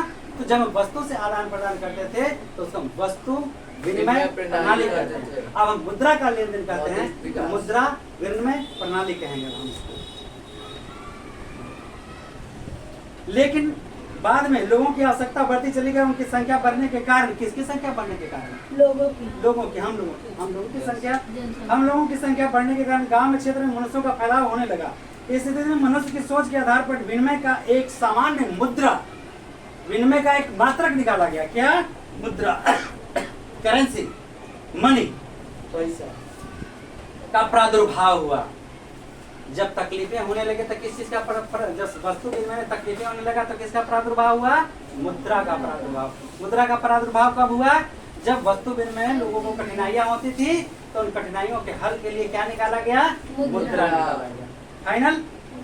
अब वस्तु के बदले वस्तु नहीं बल्कि वस्तु के बदले मुद्रा विनिमय की क्रिया होने लगी है। अब दूर दराज के क्षेत्रों में अपनी आवश्यकता की पूर्ति के लिए अनाज या अन्य वस्तुओं का बंडल ले जाने की जरूरत नहीं है। अब खाली नोट के बंडल ले जाइए, ओहो मत ले जाइए, छीना जाएगा। आप बैंक से निकलिए कि 5 लाख लेकर जा रहे हैं, तो टुप दे बेटा, कहता गई ला, टुप दे दीजिएगा। बंडल ले जाने की जरूरत नहीं पड़ी है, क्योंकि मुद्रा एक सामान क्रय विक्रय के साधन का कार्य होने लगा है। और भी आसान हो गया। मुद्रा तो हुआ, छीन छोड़ लेता था, लूटपाट लेता था, लेकिन भी और भी आसान हो गया। अब पहले देखिएगा शादी ब्याह में लोग के बड़ सोना दे देने तो बेटा मार देबू, अब तो सोना रहेगा लॉकर में, और रोल्ड गोल्ड वाला एकदम मैडम पहन के जाएंगे झकास, बाप रे बाप। कोई पूछबे नहीं करेगा कि ओरिजिनल है कि डुप्लीकेट, काहे कि बड़े साहब की पत्नी है, कोई पूछेगा जी? नहीं, एकदम लगेगा कि ओरिजिनल है। अब बात मानिए, उसको सेफ से रखेंगे, एकदम ओरिजिनल। गहना भी रह गया मेरे बैंक में, उसका मूल्य बढ़ा तो बढ़ता भी रह गया। अगर छीनाई हो गया तो कोई परवाह नहीं, ले जो बेटा। 100 रुपए का। पूरे में सिकरी छीनाया था अगला दुर्गा पूजा में। हाँ,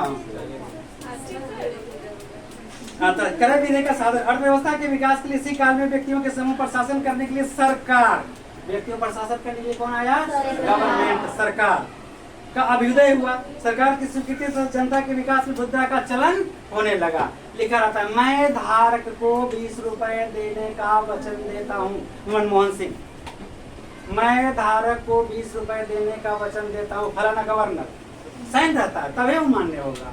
समझे कि नहीं? आप लोग को पता है भारत के जो नोट है उस पर भारत का तमाम चीज मौजूद होता है। राष्ट्रीय खेल, राष्ट्रीय पक्षी, राष्ट्रीय पशु, तमाम जितने राष्ट्रीय चीज हैं वो तमाम चीज नोट पर मौजूद होते हैं। आप एकदम देख लीजिएगा, देख लीजिएगा ना। अरे कहने के हाथ के नाम को आरसी का, पढ़े लिखे को फारसी का। राष्ट्रीय झंडा तिरंगा कहाँ वाला रहता है? लाल किला का। काहे न बुझे लो तुम? हाँ, तो मुद्रा का जब विकास हुआ, चलन हुआ, तो काफी चीजें क्या हो गया? आसान। इतनों से लोगों को संतोष नहीं हुआ, कुछ और चाहिए। देखते हैं और कुछ क्या चाहिए। उसके बाद कंप्यूटर उगाया, आंधी तूफान की तरह कंप्यूटर उगाया। कंप्यूटर, तो कंप्यूटर के सहारे बहुत सारे चीज जो काम, अब यहाँ दिमाग में जो चीज नहीं हटेगा तो उसको डिलीट, ये माइंड है, अब इसमें कोई चीज डिलीट नहीं करिए। जैसे कचरा का बॉक्स है, ठीक है, कचरा वाला आया घर से कचरा निकाल, तो डिब्बा को खाली करेंगे, तो फिर लाएंगे, फिर कचरा भरेंगे। अगर कचरा भरल रहेगा तो फिर डिब्बा में कचरा रखाएगा, तो इनमें से पहले क्या करना पड़ता है? डिलीट कर। अरे हाँ, कोई आया था, दिया था, अब इतना दिन हो गया याद नहीं है। कंप्यूटर बटन के लिए 1972 में जनसंख्या कितना, तो ये बता दिया। आप पास किए हैं कौन साल में? कौन साल में? तो 25 में। 25 में 5 साल के बाद जाइएगा सर्टिफिकेट। 30 में टुई रोशनी कुमारी बटन, हाँ आपका सर्टिफिकेट आ गया है ना। आप ढूंढने की जरूरत नहीं है, तुरंत मशीन दबाएगा, तुरंत आपको दे देगा सर्टिफिकेट। देखते हैं रिजल्ट कितना जल्दी दे देता है। पहले आता था कोई के बाप के नाम माए के नाम, माए के नाम बाप के नाम कर देता था। नहीं समझे? एडमिट कार्ड में, मैट्रिक में कोई के बाप के नाम की जगह माए के नाम, माए के नाम की जगह बाप के नाम, और लड़का की जगह बाबू के नाम, बाबू की जगह लड़का के नाम रहता। लेकिन अब क्या हुआ? कंप्यूटर युग आ गया। एकदम तुरंत कंप्यूटर पर लोड किया, डमी कार्ड यहाँ आपको भेज दिया, डमी आपको प्रिंसिपल निकाल के दे दिया, चेक करो कहाँ कहाँ गलती है, उसको सुधार दो। ना तो बोर्ड ऑफिस का चक्कर लगाते रहिए, सर सर 1000 दे दो, 500 दे दो, है ना। अरे यहाँ तक बता दूं कि यहाँ तक कि आनंद किशोर के पहले जब टीचर ट्रेनिंग होता था तो टीचर ट्रेनिंग का सर्टिफिकेट लेके अभी नौकरी कर रहे हैं। वही तो कह रहा है अभी पाठक जो आया का हरकंप बचा दिया। सभी टीचर को हम जांच करेंगे, उसका कोड जो सर्टिफिकेट तुम लाए हो कहाँ से लाए हो, जाली है, असली है, नकली है, तुम कैसे नौकरी कर रहे हो, और सब के सूद जोड़ के लेता। लग गया सब उसके चक्कर में। एगो कसाई हुआ 100 को का बसाई, बोलिए 100 को कसाई हुआ, एगो का बसाई, तुरंत हटा दिया विभाग से। हाँ हाँ वो हो गया था उल्टा। अरे फिसल जाता है।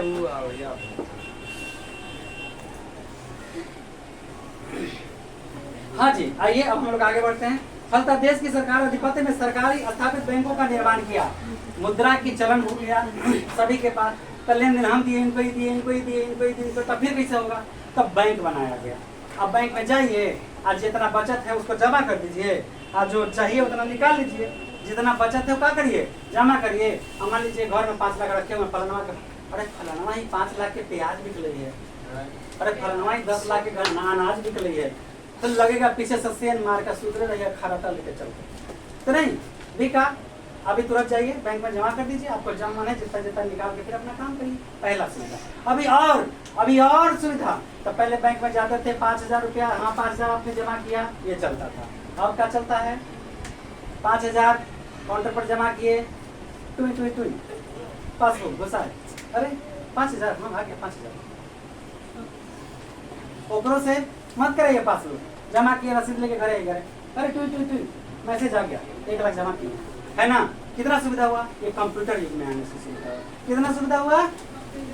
और मोबाइल में आने से सुविधा है कि घोड़े हमारा पता चल जाता है कि कितना पैसा केकरा दिए हैं। मान ले हमारा कोई पैसा निकाल लिया तो टूट से मैसेज आ जाएगा, 5 रुपया डेबिट, किसने निकाला भाई? तब पता करिए बैंक से किसने निकाला। कंप्यूटर आया तो काफी सहायता। यह मशीन मानव के द्वारा किए गए आविष्कार का परिणाम है जो मनुष्य में शरीर तेजी से स्मरण शक्तियां रखती हैं। ये बिजली से चलने वाली मशीन है। किसी से चलता है? बिजली। हाँ।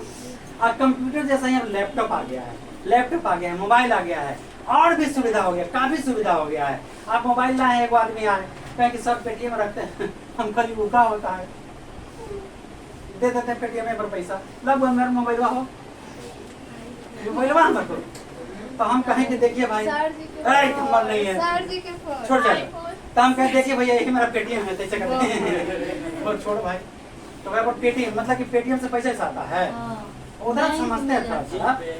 हाँ हाँ, उधर थोड़ा समझते हैं।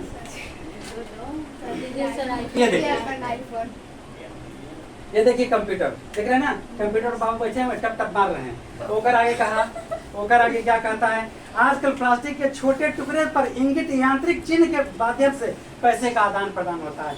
उसको एटीएम कार्ड बोलते हैं ना, कार्डवा पर लिखा रहता है। हम जाएंगे कार्डवा से घुसाएंगे तो नहीं पैसा देगा। आपका कार्ड है ना, अभी रोशनी का कार्ड है तो ही जाएगी और टुक टुक कुछ करेगी तो निकाल देगा। तो हमारा से कहीं नहीं निकला जी, पासवर्ड नहीं डाले। पासवर्ड ये तो बोला पासवर्ड नहीं जानते हैं। और उसको हिंदी में क्या कहते हैं पता है आपको? देखिए क्या कहते हैं? प्लास्टिक, आज प्लास्टिक कार्ड के छोटे टुकड़े पर इंगित यांत्रिकी चिन्ह, चिन्ह कैसा है? यांत्रिकी चिन्ह है, वो कंप्यूटराइज किया गया है, यंत्र से चिन्ह दिया गया है और वही यंत्र पहचानेगा जिस यंत्र के माध्यम से दिया गया है। तो ये डालते हैं टप टप टप 465, आप पैसा गया 20 लाख आ गया ना जी। हमारा चाहिए स्कूलवा से नहीं लाता ना, हम किसी सर के ले जाते थे कि कहीं फंस न जाए। तो क्या हुआ, अब प्लास्टिक मुद्रा आ गया। उस प्लास्टिक मुद्रा को क्या कहते हैं? एटीएम कार्ड कहते हैं। आगे हम देखेंगे विस्तार में, नहीं होगा तभी भी बता देंगे विस्तार में। एटीएम कार्ड प्लास्टिक का एक मुद्रा होता है।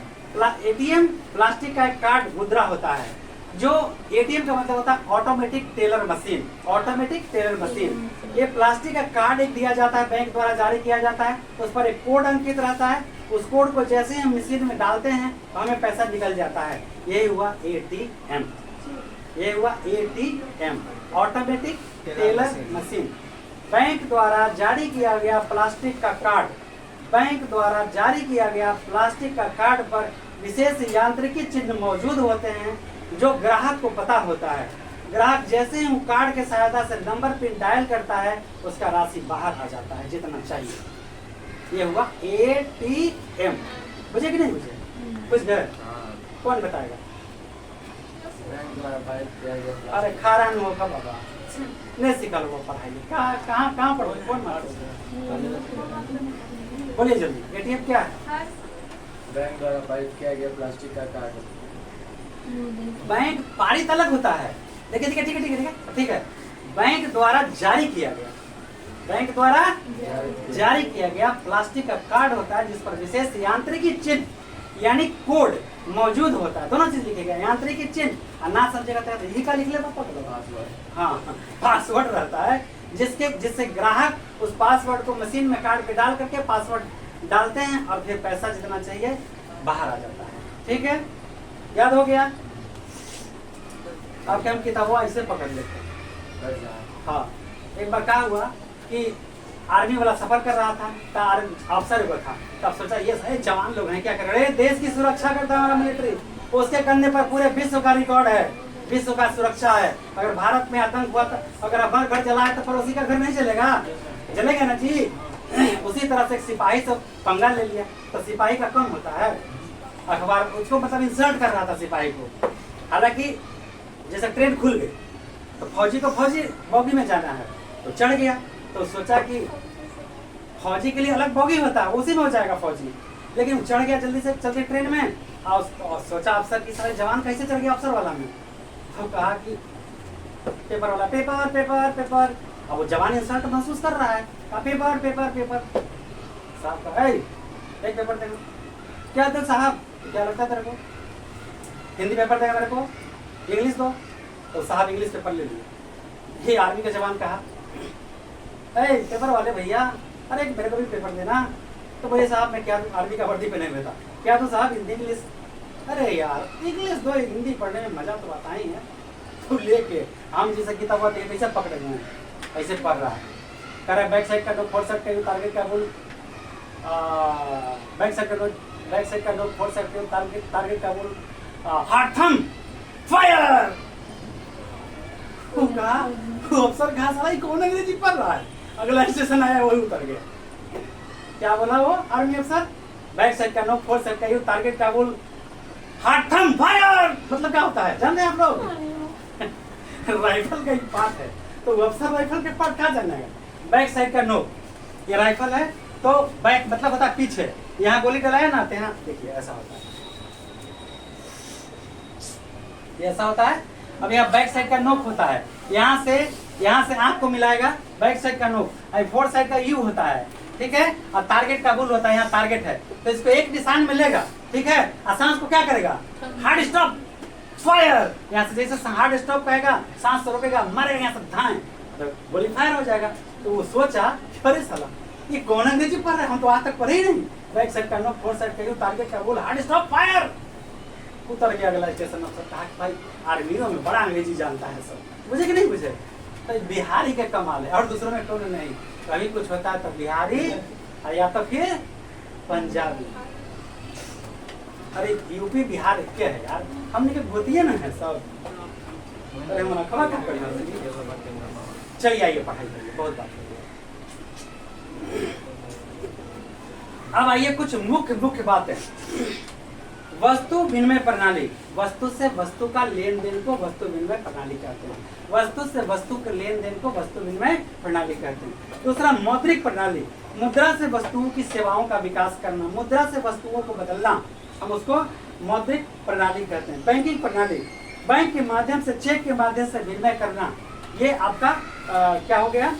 बैंकिंग प्रणाली। हम यहाँ से आपको चेक काट के दे देंगे, ले जाइए भाई, जितना पैसा है अपना भंजा लीजिएगा, बैंक में जमा कर दीजिए, आपके अकाउंट में चला जाएगा। इसके बाद कोर बैंकिंग प्रणाली, जरा ध्यान से सुनिएगा। कोर बैंकिंग प्रणाली के अंतर्गत एक संकेत से एक व्यक्ति के खाते से दूसरे खाते में व्यक्ति के बैंक से पैसा हस्तांतरण हो जाता है। आप अगर मेरे अकाउंट में ट्रांसफर करना चाहते हैं तो आप साइन करके वो कागज दे दीजिए, वो कोड आपका मिला लेगा, किसी का साइन है, आप पैसा जिसके नाम पर ट्रांसफर करना है वो ट्रांसफर हो जाएगा। इसको बोलते हैं कोर बैंकिंग प्रणाली। सब अलग अलग है। हाँ, बैंकिंग प्रणाली चेक के माध्यम से पूर्ति करने को बैंकिंग प्रणाली कहते हैं। कोड बैंकिंग प्रणाली मतलब अगर आपको उनको पैसा देना है तो बैंक में जाएंगे, कागज भरेंगे, कोड करके साइन करके देंगे और कोड से आपका आपके अकाउंट में पैसा चला जाएगा। अब तीसरा है ATM, ऑटोमेटिक टेलर मशीन। हम का बोले, वो का बोले, ई का बोले, ई का बोले, देखिए ये कह रहा है प्लास्टिक के एक छोटे टुकड़े से कार्ड पर अंकित सूक्ष्म संदेश। देखिए फिर से, प्लास्टिक के एक छोटे कार्ड से कार्ड पर अंकित सूक्ष्म संकेत के आधार पर कहीं भी तथा किसी भी समय निर्धारित बैंक के केंद्र से पैसा निकालने की सुविधा है। तो इसके अनुसार अगर आपका पंजाब नेशनल बैंक है तो पंजाब नेशनल बैंक से निकलेगा, लेकिन अब आप किसी भी बैंक से निकाल सकते हैं। शायद ऐसा प्रावधान हो गया क्या? जैसा हुआ है कि नहीं हुआ है? ऐसा नहीं हुआ है। एटीएम से पैसा कहीं भी निकल जाएगा, किसी भी बैंक से निकल जाएगा, बैंक नहीं एटीएम, किसी भी बैंक के एटीएम से निकल जाएगा, चाहे पंजाब का हो, स्टेट का हो। तो फिर से एक बार देखिए, प्लास्टिक के एक छोटे से कार्ड पर अंकित सूक्ष्म संदेश के आधार पर कहीं भी तथा किसी भी समय निर्धारित बैंक के केंद्र से या तो दूसरे बैंक के केंद्र से हम पैसा निकाल सकते हैं, ये एटीएम। अब आया डेबिट कार्ड, बैंक द्वारा जारी किया गया प्लास्टिक का कार्ड जिसके द्वारा बैंक में अपनी जमा राशि के पैसे का आप उपयोग कर सकते हैं। कार्ड है, कहीं कुछ खरीदने गए, कुछ लाने गए, तो कार्ड का ऐसे करके ऐसे कपड़वा के दुकान में देखे ना कि ऐसे किया, अच्छा पैसा कट गया, तो गलत तरीका। क्रेडिट कार्ड, बैंक द्वारा जारी किया गया प्लास्टिक का एक कार्ड जिसके आधार पर उसके धारक द्वारा पैसे अथवा वस्तु का प्राप्त कर लेना। दुकान में आप गए, सामान खरीदे, बोलेगा जी नगद दीजिएगा, तो नहीं पेटीएम करेंगे, तब पेटीएम करो तो बेटा टैक्सो कटेगा, तो ऐसे रगड़ता है, तब उसको चोरी नहीं कर सकता है, दुकानदार भी चोरी नहीं कर सकता है, सरकार को उसका टैक्स कट के चला जाएगा। इसीलिए जो बड़े बड़े दुकानदार होते हैं वो टैक्स की भरपाई करते हैं। मुद्रा के इस विकास की एक कहानी में समझाया है इसमें कि गांव का लड़का था, अगर उसको कुछ सामान लेने जाना रहता था तो घर से अनाज ले जाता था, उसके बदले सामान ले आता था। कपड़ा ले जाना था, उसकी माँ बाजार जाती थी, पैसा के बदले अनाज देकर के सामान कपड़ा ले आती थी। वो लड़का कभी शहर पटना आया, तो पटना में अपने दोस्त के यहाँ आया, तो दोस्त को देखा कि पैसा तो लिया नहीं है, बाजार उसके साथ दोनों दोस्त चला गया, कपड़ा के बहुत बड़का दुकान में गया और अब वही खाए के नहीं थे। कपड़ा के दुकान में गया, अगले के बाद क्या किया, वो कपड़ा ले लिया और कटवा के इसे रगड़ दिया और रगड़ला के बाद कपड़ा लेके चल दिया। तो अगर यार पैसवा नहीं दिया जी, तो वही बताया कि बैंकिंग का प्रणाली है, वस्तु से वस्तु के विनिमय नहीं करना है, अब मुद्रा का चलन हो गया है। और फिर अपना गांव में गया, सभी लोगों को बताया कि मुद्रा का चलन हो गया है। समझ में आया? तो हम आप लोग को बता दिए मुद्रा का चलन हो गया है। हमारा पेटीएम मत दीजिएगा, कि मेरा पेटीएम नहीं है। मुद्रा का पता देंगे। अब आइए आर्थिक विकास का सूचकांक, आर्थिक विकास की माप एक सूचकांक। आर्थिक विकास, हमारा देश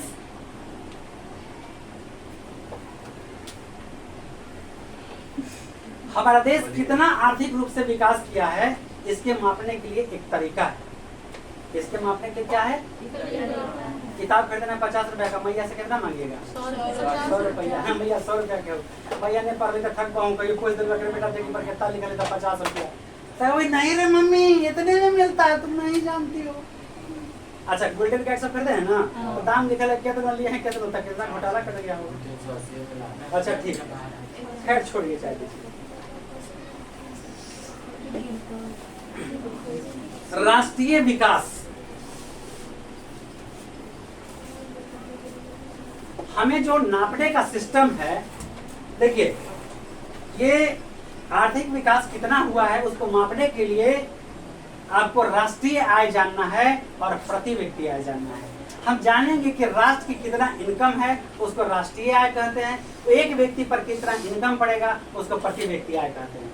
तो कहता है किताब में कि देश की तमाम सिस्टमों से, तमाम उपायों से प्राप्त राशि, देश की तमाम सिस्टम, तमाम प्रावधानों से प्राप्त राशि कितने साल का? 1 साल का। देश की तमाम क्रियाओं के द्वारा प्राप्त 1 साल का धनराशि को हम राष्ट्रीय आय कहते हैं। क्या कहते हैं?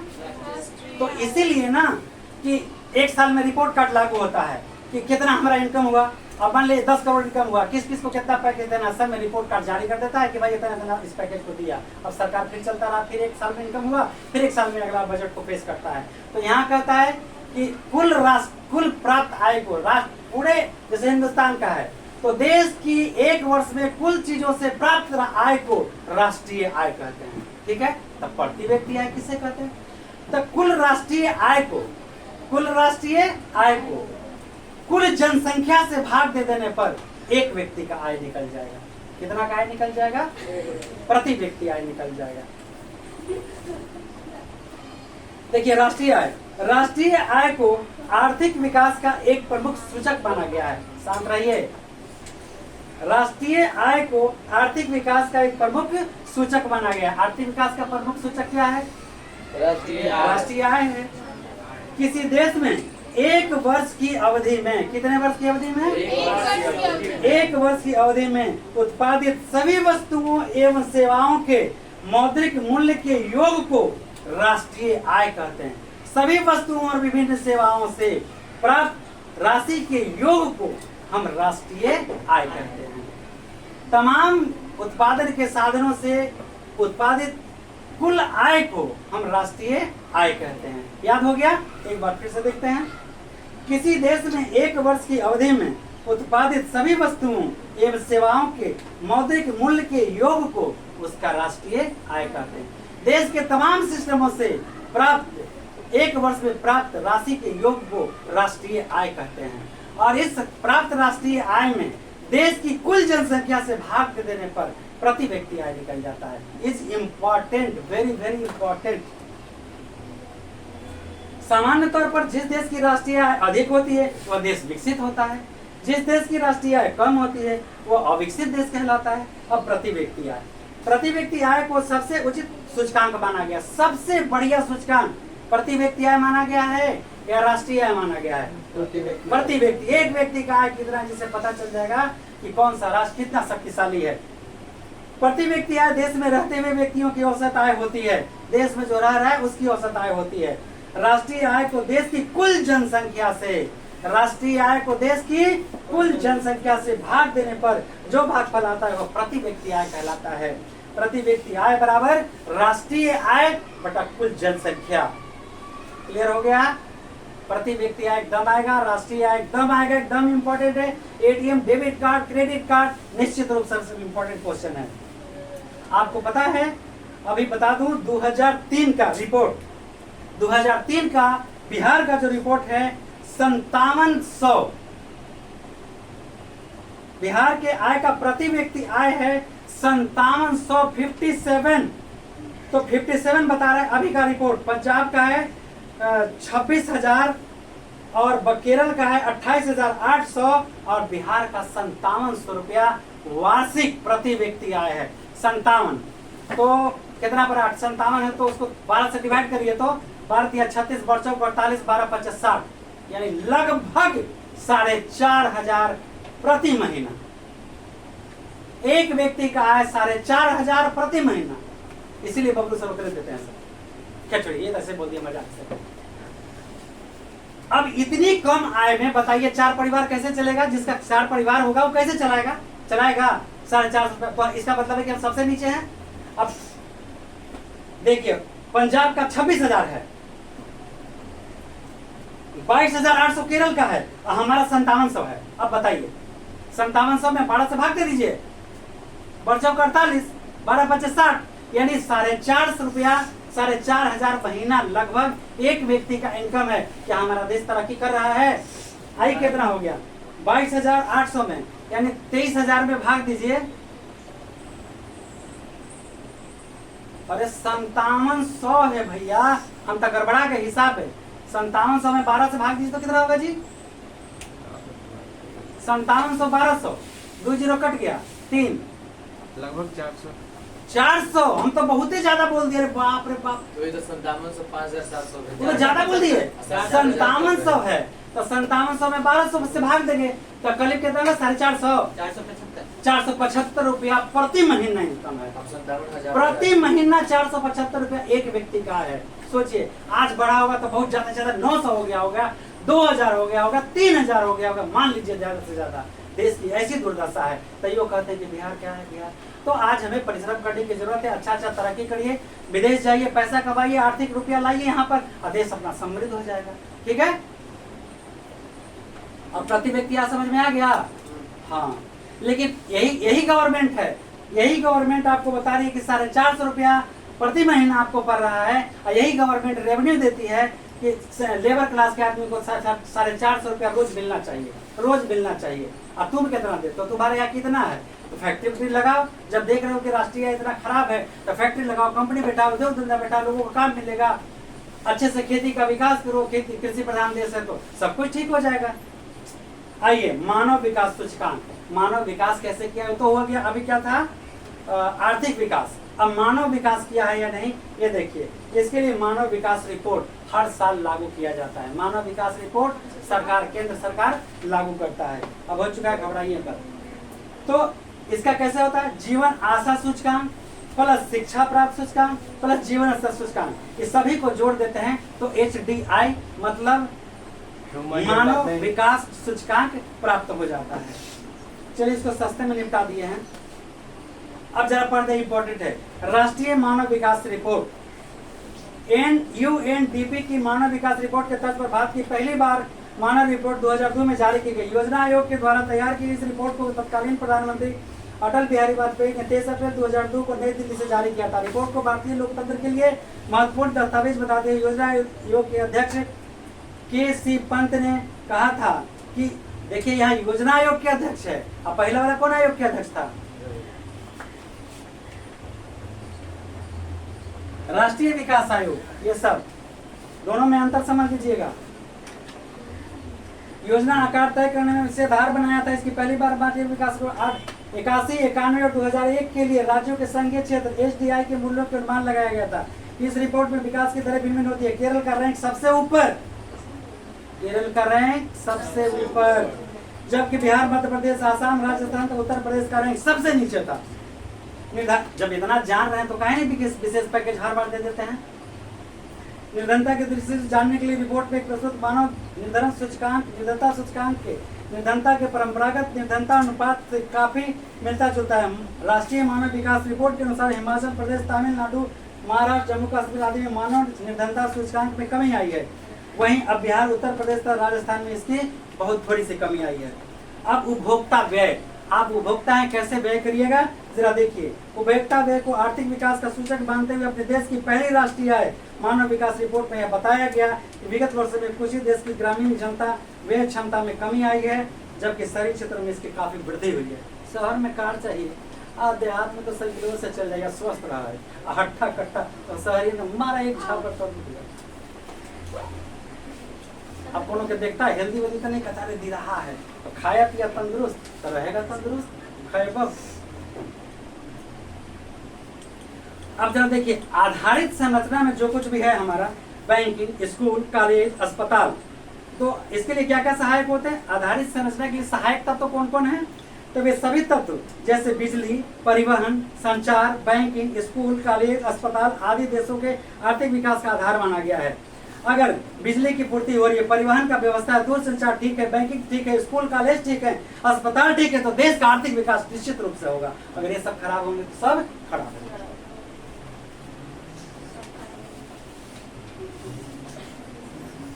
अब बिहार की भी स्थिति के बारे में जान लीजिए। अब बिहार के बारे में चंपारण आंदोलन के बारे में थोड़ा सा दिया है। बिहार का इतिहास काफी गौरवशाली रहा है। यही बिहार है जहाँ गौतम बुद्ध को ज्ञान प्राप्त हुआ। सब कहता है बिहार में कहाँ? यही बिहार में ज्ञान प्राप्त हुआ।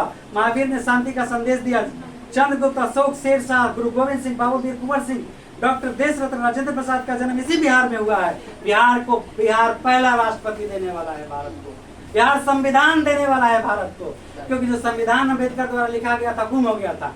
एक बार डॉक्टर राजेंद्र प्रसाद पढ़े थे, उसको सब लिख दिए पूरा। बिहार में महात्मा गांधी ने चंपारण सत्याग्रह का बिगुल फूका। बिहार में श्री लोक नायक जयप्रकाश नारायण ने संपूर्ण क्रांति का नारा दिया। लोक गीतकार भिखारी ठाकुर का जन्म भी इसी बिहार में हुआ। भिखारी ठाकुर हाँ, लोकगीत, और विदेशों गए थे वो भिखारी ठाकुर। लेकिन वही बिहार आज कई तरह की समस्याओं से लड़ रहा है। यहाँ गरीबी, बेरोजगारी, भ्रष्टाचार, असंग, तब भ्रष्टाचार तो नीचे टेबल के नीचे देवा ना, तब लेकाई हो। और थानों में एक बार हम गए थे काम के लिए, तो कहा पेन ले आइए, तब पेन ले आए, तो कहा कागज ले आइए 10 तेरी के जा। जबकि सरकार कहती है कि हम सारे चीज मुहैया करवाते हैं। साधनों के मामले में धनी होते हुए बिहार की स्थिति दयनीय है। आज बिहार में अति पिछड़े राज्यों की गिनती में गिना जाता है। आइए अब देखते हैं आखिर मेरा बिहार पिछड़ा हुआ क्यों है, कहां तक पहुंच गए। राष्ट्रीय आय, मानव सूचकांक, पिछड़ेपन तक आ गए। आइए, आधारित संरचना हो गया, एटीएम हो गया, अभी बीपीएल बाकी है मेरा, ठीक है। Debit card, credit card, debit card बता दिए, क्रेडिट कार्ड, गरीबी रेखा भी नहीं बताए, ये भी मेरा बाकी है। कोर बैंकिंग बता दिए। बिहार के पिछड़ेपन के कारण सबसे पहला कारण दिया है तेजी से बढ़ती हुई जनसंख्या। आज ऐसा स्थिति आ गया है, इकोनॉमिक्स है, तो हम लोग के सर कहते थे जनसंख्या इतना बढ़ जाएगा, इतना बढ़ जाएगा, इतना बढ़ जाएगा कि खेत गैलारी में, घर गैलवारी में। रोडवा पर वाला सबके देखे हैं, रोडवा पर वाला एक रूम तो 2 भाई, तो हाइयो से तो दुहारी 6 फीट के 6 फीट के खेत गए। आरी देखिएगा, पहले बड़का बड़का प्लॉट रहता था, आज चकबंदी हदबंदी लागू किया गया। तो चकबंदी हदबंदी में क्या है, बड़ा बड़ा प्लॉट पे खेती होगा, जिससे फसल को काटने में आसान होगा, रोपने में आसान होगा, सब चीज में। लेकिन चकबंदी लागू हुआ तो बड़ा बड़ा प्लॉट। लेकिन आज का चाहिए एक कट्ठहियाँ है, ट्रैक्टरों में घूमे नहीं करेगा, जोतबे नहीं करेगा, लोग छोड़ देता है परी। तो खेत गई आरी में और घर गई दुआरी में। क्या है कि जनसंख्या बढ़ गई, हम 2 हमारे 5, हम 2 हमारे 7। अरे नहीं होता तो अब्दुल कलाम कहाँ से आते, नहीं होता तो पंडित बिरजू महाराज कहाँ से आते, नहीं होता तो लालू यादव कहाँ से आते, नहीं होता तो तेजस्वी यादव कहाँ से आते। खैर छोड़िए, नहीं भाई वो सब भुला जाइए। का देश की एक बेटी इंदिरा गांधी नहीं थी पर प्रधानमंत्री, एक ही बेटा हो या बेटी, देश के कहता है कि एक ही संतान हो। खड़ा हो, नाम ले दूं, बट एक ही संतान हो, कहता एक ही संतान हो, सूरज और चांद की तरह हो, जो देश को रोशन करे। जैसे इंदिरा गांधी एक ही लड़की थी, देश का प्रधानमंत्री बने ना, नेहरू जी के नाम रोशन किया ना, हालांकि वो अंतरजातीय विवाह किया, फिर भी देश का नाम रोशन किया।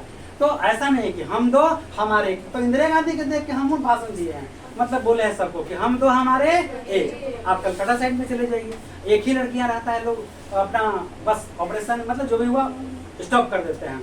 लेकिन आज हमारे यहाँ बिहार में तो जनसंख्या बढ़ जाए, तक बेटी बा बेटा अपना, अब बेटा बात छोड़ ही, अब बेटिया दूर से पूछी पापा किस हाल में है। तो आइए जी, तेजी से बढ़ती हुई जनसंख्या, अगर आप देश को खुशहाल रखना चाहते हैं, अपने राज्य को मजबूत बनाना चाहते हैं, तो जनसंख्या पर नियंत्रण करिए। जनसंख्या बढ़ रहा है, इसलिए हम अब बेरोजगारी के शिकार हो रहे हैं। बाढ़ तथा सूखा, देखा दक्षिणी बिहार में सूखा बा और उत्तरी बिहार नहीं, उत्तरी बिहार में पानी, सीतामढ़ी में पूरा बाढ़ आ गया, सब फसल बर्बाद हो गया। अब दक्षिणी बिहार में पूरा खेत में धान सूख रहा है। तो एक तरफ बाढ़ भी है और एक तरफ सुखाड़ भी है। तो बिहार में बाढ़ से भी चपेट में आ रहा है और सुखाड़ से भी चपेट में आ रहा है। देखिए भाई, हम क्या कहेंगे, हमरे का औकात है, देखिए पानी है, इधर सूखा पड़ गया है, ये उत्तरी बिहार है, ये दक्षिणी बिहार है, देख लीजिए, देख रहे हैं ना। तो बाढ़ तथा सूखा से हमारा क्षति हो जाता है। बाढ़ आया सब दह गया, आज जहाँ बाढ़ नहीं है, पानी के साधन नहीं है, वहां दह गया। अरे ढेर मानी है रही हो, हम तो 2-3 से बोल रही हो। पहले बढ़ती हुई जनसंख्या को रोकना होगा, आधारिक संरचना का अभाव, हमारे उद्योग धंधों का अभाव, ये सब ठीक करना होगा। कृषि पर से निर्भरता को कम करना होगा। अब एक कट्ठा खेत कोड़ना है, 4 को लेकर चलो, चारों रे कोड़ा जाए, तो एक में 4 मिल के हाफता, 1 घंटा में काम करके खा के शुद्ध गई। तो बताओ 1 घंटा में एक मन अनाज हुई से 4 खा ले, 3 को दूसरा काम में लगा, एक आदमी काम करके आ जाए। तो हमारे क्या है, कृषि पर निर्भरता लोगों का ज्यादा है। तो कृषि में कितना दिन काम, जब तक फसल रोपे तक काम है, काटना तक काम है, बीच में थोड़ा सोहनी करना है, बाकी काम कहाँ है। बाढ़ और सुखाड़ हो गया, एक हो गया बढ़ती हुई जनसंख्या, दूसरा हो गया आधारिक संरचना का अभाव, कृषि पर निर्भरता, बाढ़ में सूखा, बाढ़ से सूखा या ग्रस्त हो जाना, और उद्योगों का पिछड़ेपन होना, उद्योग धंधा हमारे यहाँ पिछड़ा हुआ है। अब विधि व्यवस्था खराब है, पूंजी का अभाव है। अब किसान के पास पूंजी ही नहीं है, पूंजी रहेगा तभी तो उसमें उत्तम खाद, उत्तम बीज इस्तेमाल करेगा, सिंचाई के साधन का प्रयोग करेगा और ज्यादा से ज्यादा अन्न का उत्पादन करेगा। अब लोन लेने जाइएगा तो हमारा विधि व्यवस्था प्रशासनिक स्तर खराब है। 1 लाख के लोन लीजिएगा, कहेगा 20,000 भैया हमको दे दो, तो अकाउंट में 1 लाख चल जाएगा। पहले दे दो यहाँ दक्षिणा, गुरु दक्षिणा दे दो तब तोरा मिलता हो, तो 20,000 तो इसी गया। अब हमको 1 लाख का भरपाई करना होगा। तो हमारे यहाँ प्रशासनिक व्यवस्था भी, बैंक वाले, मैं कहता हूँ कि आपको इतना इनकम होता है, शर्म आनी चाहिए। आप लोग रिश्वत लेते हो, किसी किसान को दे दोगे पूरे 1 लाख का, 1 लाख तो जिंदगी में दुआएं देगा, तुमको सर प्रणाम करेगा, नहीं से कहेगा सर प्रणाम, क्योंकि तू तो रिश्वत खोर हो, तो दिल से थोड़ा प्रणाम करेगा, दिल से आभार व्यक्त करेगा। जय वो इस रिश्वत खोरी सुन रहे बात को, उनको तीखा मिर्ची लगेगा। कुछ नहीं कर सकते हैं आप, ये मेरा जन्म सिद्ध अधिकार है, हम बोलूंगा, ऐसा होता है तभी बोला हूँ। का भ्रष्ट बैंक अफसर नहीं पकड़ा गया। अब आइए, हाँ, पूंजी की व्यवस्था। अब इसको क्या क्या करना है सबसे पहले, तो बिहार के पिछड़ेपन को दूर करने के उपाय क्या है, क्वेश्चन आएगा, बिहार के पिछड़ेपन को दूर करने के उपाय बताएं।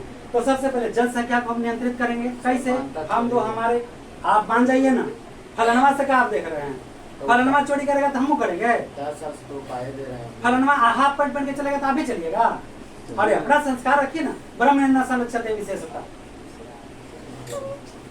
जनसंख्या को नियंत्रित करना होगा, कृषि को तेजी से विकास करना होगा। कैसे विकास करना होगा, उत्तम खाद, बीज, उर्वरक, बीज जो हाइब्रिड का बीज इस्तेमाल करेंगे, ज्यादा से ज्यादा पैदावार होगा और आत्मनिर्भर हम बन जाएंगे। क्या बोले थे लाल बहादुर शास्त्री, जय जवान जय किसान। जब अमेरिका हमको धमकी दिया था, बता दिया ना कि हम गेहूं कहियो नहीं मांगते हैं। उसी तरह मोदी जी को बोलना चाहिए, तो खाली बोलते हैं, करते कुछ नहीं है। बताइए क्या किए, पेट में गैस पैदा कर दिए, गैस का दाम बढ़ा दिए। बाढ़ पर नियंत्रण करना होगा। आज जो बाढ़ आ रहा है, उत्तरी बिहार डूब रहा है, दक्षिणी बिहार सूखा है, नदियों को सबसे जोड़ दीजिए, पानी सगरों फैल जाएगा। बांध का मरम्मत करवाइए, नदियों को सबसे जोड़ दीजिए, आप पर बिजली तैयार कर सकते हैं, खेतों की उससे सिंचाई कर सकते हैं। जो डूब रहा है वो बच जाएगा, आज जो बच रहा है वो डूब जाएगा, मतलब बराबर हो जाएगा। आधारित संरचना, उद्योग धंधा का विकास करिए, उद्योगों का तीव्र गति से विकास करिए, ऐसा संसाधन उपलब्ध करिए। गरीबी को दूर करना होगा। गरीब है कहाँ है, पढ़े में कमजोर है, काहे कमजोर है, भगवान मुंह नाक आँख का ट्यूबलाइट देवे किया कमजोर का है, कोई कमजोर नहीं होता है, कोई कमजोर नहीं होता, देहचोड़ होता है, ठास नहीं तेरा ठास हो जाए। कहाँ से मोबाइल चला बना। तो इस तरह से गरीबी को दूर करेंगे, कमाएंगे तो गरीबी खत्म हो जाएगा। अरे हम लोग रोटी खा लेते हंसते थे एक दिन, वो गरीबी देखे। तुम लोग गरीबी पढ़े हो और हम लोग गरीबी देखे हैं कि सांझ के क्या बनेगा पता नहीं। जो वीडियो देख रहा होगा देखेगा मेरा इतिहास जान जाएगा। अब जिसको पता होगा कि सांझ को खाते थे, सुबह के लिए सोचते थे कि क्या करेंगे, माँ कहती थी सिर्फ मेहनत करो, हाथ मत फैलाओ, मेहनत करोगे तुम्हारे पास आएगा, हाथ फैलाओगे दिया होगा कह तुमको कह देगा और साथ साथ में तुम्हारा अपमान भी होगा। इसी सिद्धांत को अपनाया और लक्ष्य को हासिल किया। इसलिए तुम भी हाथ फैलाओगे, हाथ फैलाओगे या मेहनत करोगे? मेहनत करेंगे तो मेरा होगा, हाथ क्यों फैलाएंगे? शांति व्यवस्था बनाएंगे, आपस में भाईचारा अमन रखेंगे, हमको मदद करेगा, भैया फलना जगह काम है चलिए करने के लिए, तो गरीबी दूर हो जाएगी। स्वच्छ और ईमानदार शासन प्रणाली, हमें लगता है यही कहीं नहीं होगा, यही कहीं नहीं होगा। स्वच्छ और ईमानदार शासन प्रणाली जहिया हो जाएगा, न्याय लोगों को थाने तक मिल जाएगा। यहाँ से जाएंगे थाना में न्याय मिल जाएगा। तो दरोगा जी को तो ये पैकेट में देगा तथा अभी केस लेके जाइएगा, ये पैकेट में दीजिएगा तो ना था, ये दे दिया पैकेट ही भारी हो गया तो ना था, ये कर फिर पैकेट ही भारी कर दिया तो ना, ये पैकेट भारी कर दिया तो था ना, था भी और नहीं भी था। तो इस शासन व्यवस्था को ठीक करना होगा। रिश्वत खोरों को धरो, अरेस्ट करो, चलान करो पूरे सबूत के साथ, अदालत इसको दे देगा सजा। ऐसे थाना ना रहता, बोले ना था ना, हम तो कुछ बोल नहीं रहे, बोले था ना। देश की आर्थिक विकास में बिहार की भूमिका बहुत जरूरी है। ऐसे एपीजे अब्दुल कलाम ने कहे थे कि जब तक बिहार की प्रगति नहीं होगी भारत का विकास संभव नहीं है। कैसे कहें, इतने बच्चे में अगर एगो का मेरा तकलीफ है, पेट में दर्द है, तो उसके तकलीफ के साथ रहेंगे, हम आपके खुशी के साथ नहीं रहेंगे, क्योंकि वो भी मेरा संतान है। इसी तरह से भारत माँ के बिहार भी संतान है। अगर ये गरीब है तो देश की तरक्की संभव नहीं है, ये भी सोचना चाहिए नरेंद्र दास मोदी को जी। अब देखिए कृषि जनित उद्योग, कृषि जनित उद्योग क्या है? ऐसा उद्योग जो कृषि उत्पादन पर आश्रित होते हैं, ऐसा उद्योग जो कृषि उत्पादन पर आश्रित होते हैं अथवा जिनके उत्पादन में कृषि क्षेत्र में कच्चा माल आता है, उसे कृषि जनित उद्योग कहते हैं। जैसे जूट कपास कहाँ से आता है? कृषि से आता है। ये उद्योग हुआ कि नहीं हुआ? कच्चे माल जो प्राप्त होते हैं बहुत सारे चीज उद्योग को चलाने के लिए, जैसे अचार उद्योग चला रहे हैं, तो कहाँ से आएगा? पेड़ से आएगा। तो लिखा है ऐसे उद्योग जो कृषि उत्पादन पर आश्रित होते हैं अथवा जिनके उत्पादन के विकास के क्षेत्र में कच्चा माल आता है, उसे कृषि जनित उद्योग कहते हैं। जैसे आम के अचार से टमाटर, आम के अचार बनाना, टमाटर का सॉस बनाना कहाँ से आता है? अब आइए गरीबी रेखा। मुखिया जी का खुद ही नहीं पता रहता है कि बीपीएल का है। बीपीएल कार्ड में हाँ, एपीएल मतलब का, बीपीएल मतलब का। गरीबी पैमाना को नापने को बीपीएल कहते हैं। क्या कहते हैं? बीपीएल। हाँ, आपके भैया लिखा है बीपीएल, बिलो पॉवर्टी लाइन। एक रेखा खींचा गया है जिसके अंतर्गत उससे नीचे आने वाले को गरीबी रेखा में कहा जाता है। गरीब रेखा, गरीबी को निर्धारित करने के लिए योजना आयोग द्वारा सीमांकन, एक सीमा का अंकन किया गया है। मैकमोहन रेखा कहाँ है? भारत और चीन के बीच। तो उसी तरह से एक और रेखा खींचा गया है। क्या रेखा खींचा गया है? गरीबी रेखा। भारत और चीन के बीच मैकमोहन रेखा है ना जी, भारत पाकिस्तान के बीच। धन्यवाद, धन्यवाद, बहुत बहुत धन्यवाद। गरीबी रेखा, गरीबी रेखा को निर्धारित करने के लिए एक योजना आयोग द्वारा सीमांकन किया गया, सीमा का अंकन किया गया है। और बता रहा है कि गरीबी रेखा कैलोरी मापदंड माना गया है। कैलोरी ऊर्जा का मात्रक है। हाँ, तो ऊर्जा हम खाएंगे तब न मिलेगा। अरे हेम डालबा तब न ऊर्जा मिली, तो कैलोरी है इसका माप। इतने कह रहा है इसमें ग्रामीण क्षेत्रों में 2400 कैलोरी तथा शहरी क्षेत्रों में 2100 कैलोरी प्रति व्यक्ति प्रतिदिन निर्धारित किया गया है। ग्रामीण क्षेत्र में अगर 2400 कैलोरी प्रतिदिन भोजन प्रति व्यक्ति को मिल रहा है तो गरीबी रेखा में नहीं आता है, और उसके नीचे आ रहा है तो गरीबी रेखा में आएगा। उसके ऊपर जितना चला जाए, हम लोग तो पढ़ते 3300 कैलोरी, लेकिन यहाँ तो 2400 की बात करता है। जब एपीएल बीपीएल की बात नहीं, तब जब हम लोग पढ़ते थे तब 3300 कैलोरी प्रति व्यक्ति प्रतिदिन भोजन चाहिए, इतना पौष्टिक तत्व चाहिए। लेकिन आज बता रहा है जो सीमांकन किया गया है उसमें ग्रामीण क्षेत्र में 2400 कैलोरी प्रतिदिन चाहिए भोजन, और ग्रामीण क्षेत्र शहरी क्षेत्र में 2100 कैलोरी इतना भोजन चाहिए। तो शहरी में कहे जाते, तो शहरी में शुद्ध पानी, शुद्ध वायु, शुद्ध खाना, शुद्ध वो नहीं बोलेंगे खाने के बाद, मतलब सब चीज शुद्ध है। लेकिन शहर में सब आएगा 2 दिन के बसिया ताजा बा, 2 दिन के बसिया ताजा बा, 3 दिन के बसिया ताजा बा, तो पौष्टिक आहार भी तो उतना ही मिलेगा। और खाने से लेकर के शहर में अब ओकरो लाइन लगाना पड़ता है। अब जाने के तो बात तो बीमारी फैलवे करेगा। सर भारत और चीन के बीच में मैकमोहन रेखा। भारत और चीन के बीच गुड। तो गरीबी रेखा को आप समझ गए? बाबा बताइए, हर्ष बाबा बताइए, गरीबी रेखा क्या है? बीपीएल क्या है? गरीबी रेखा के नीचे के लोग किसे को कहते हैं गरीबी रेखा?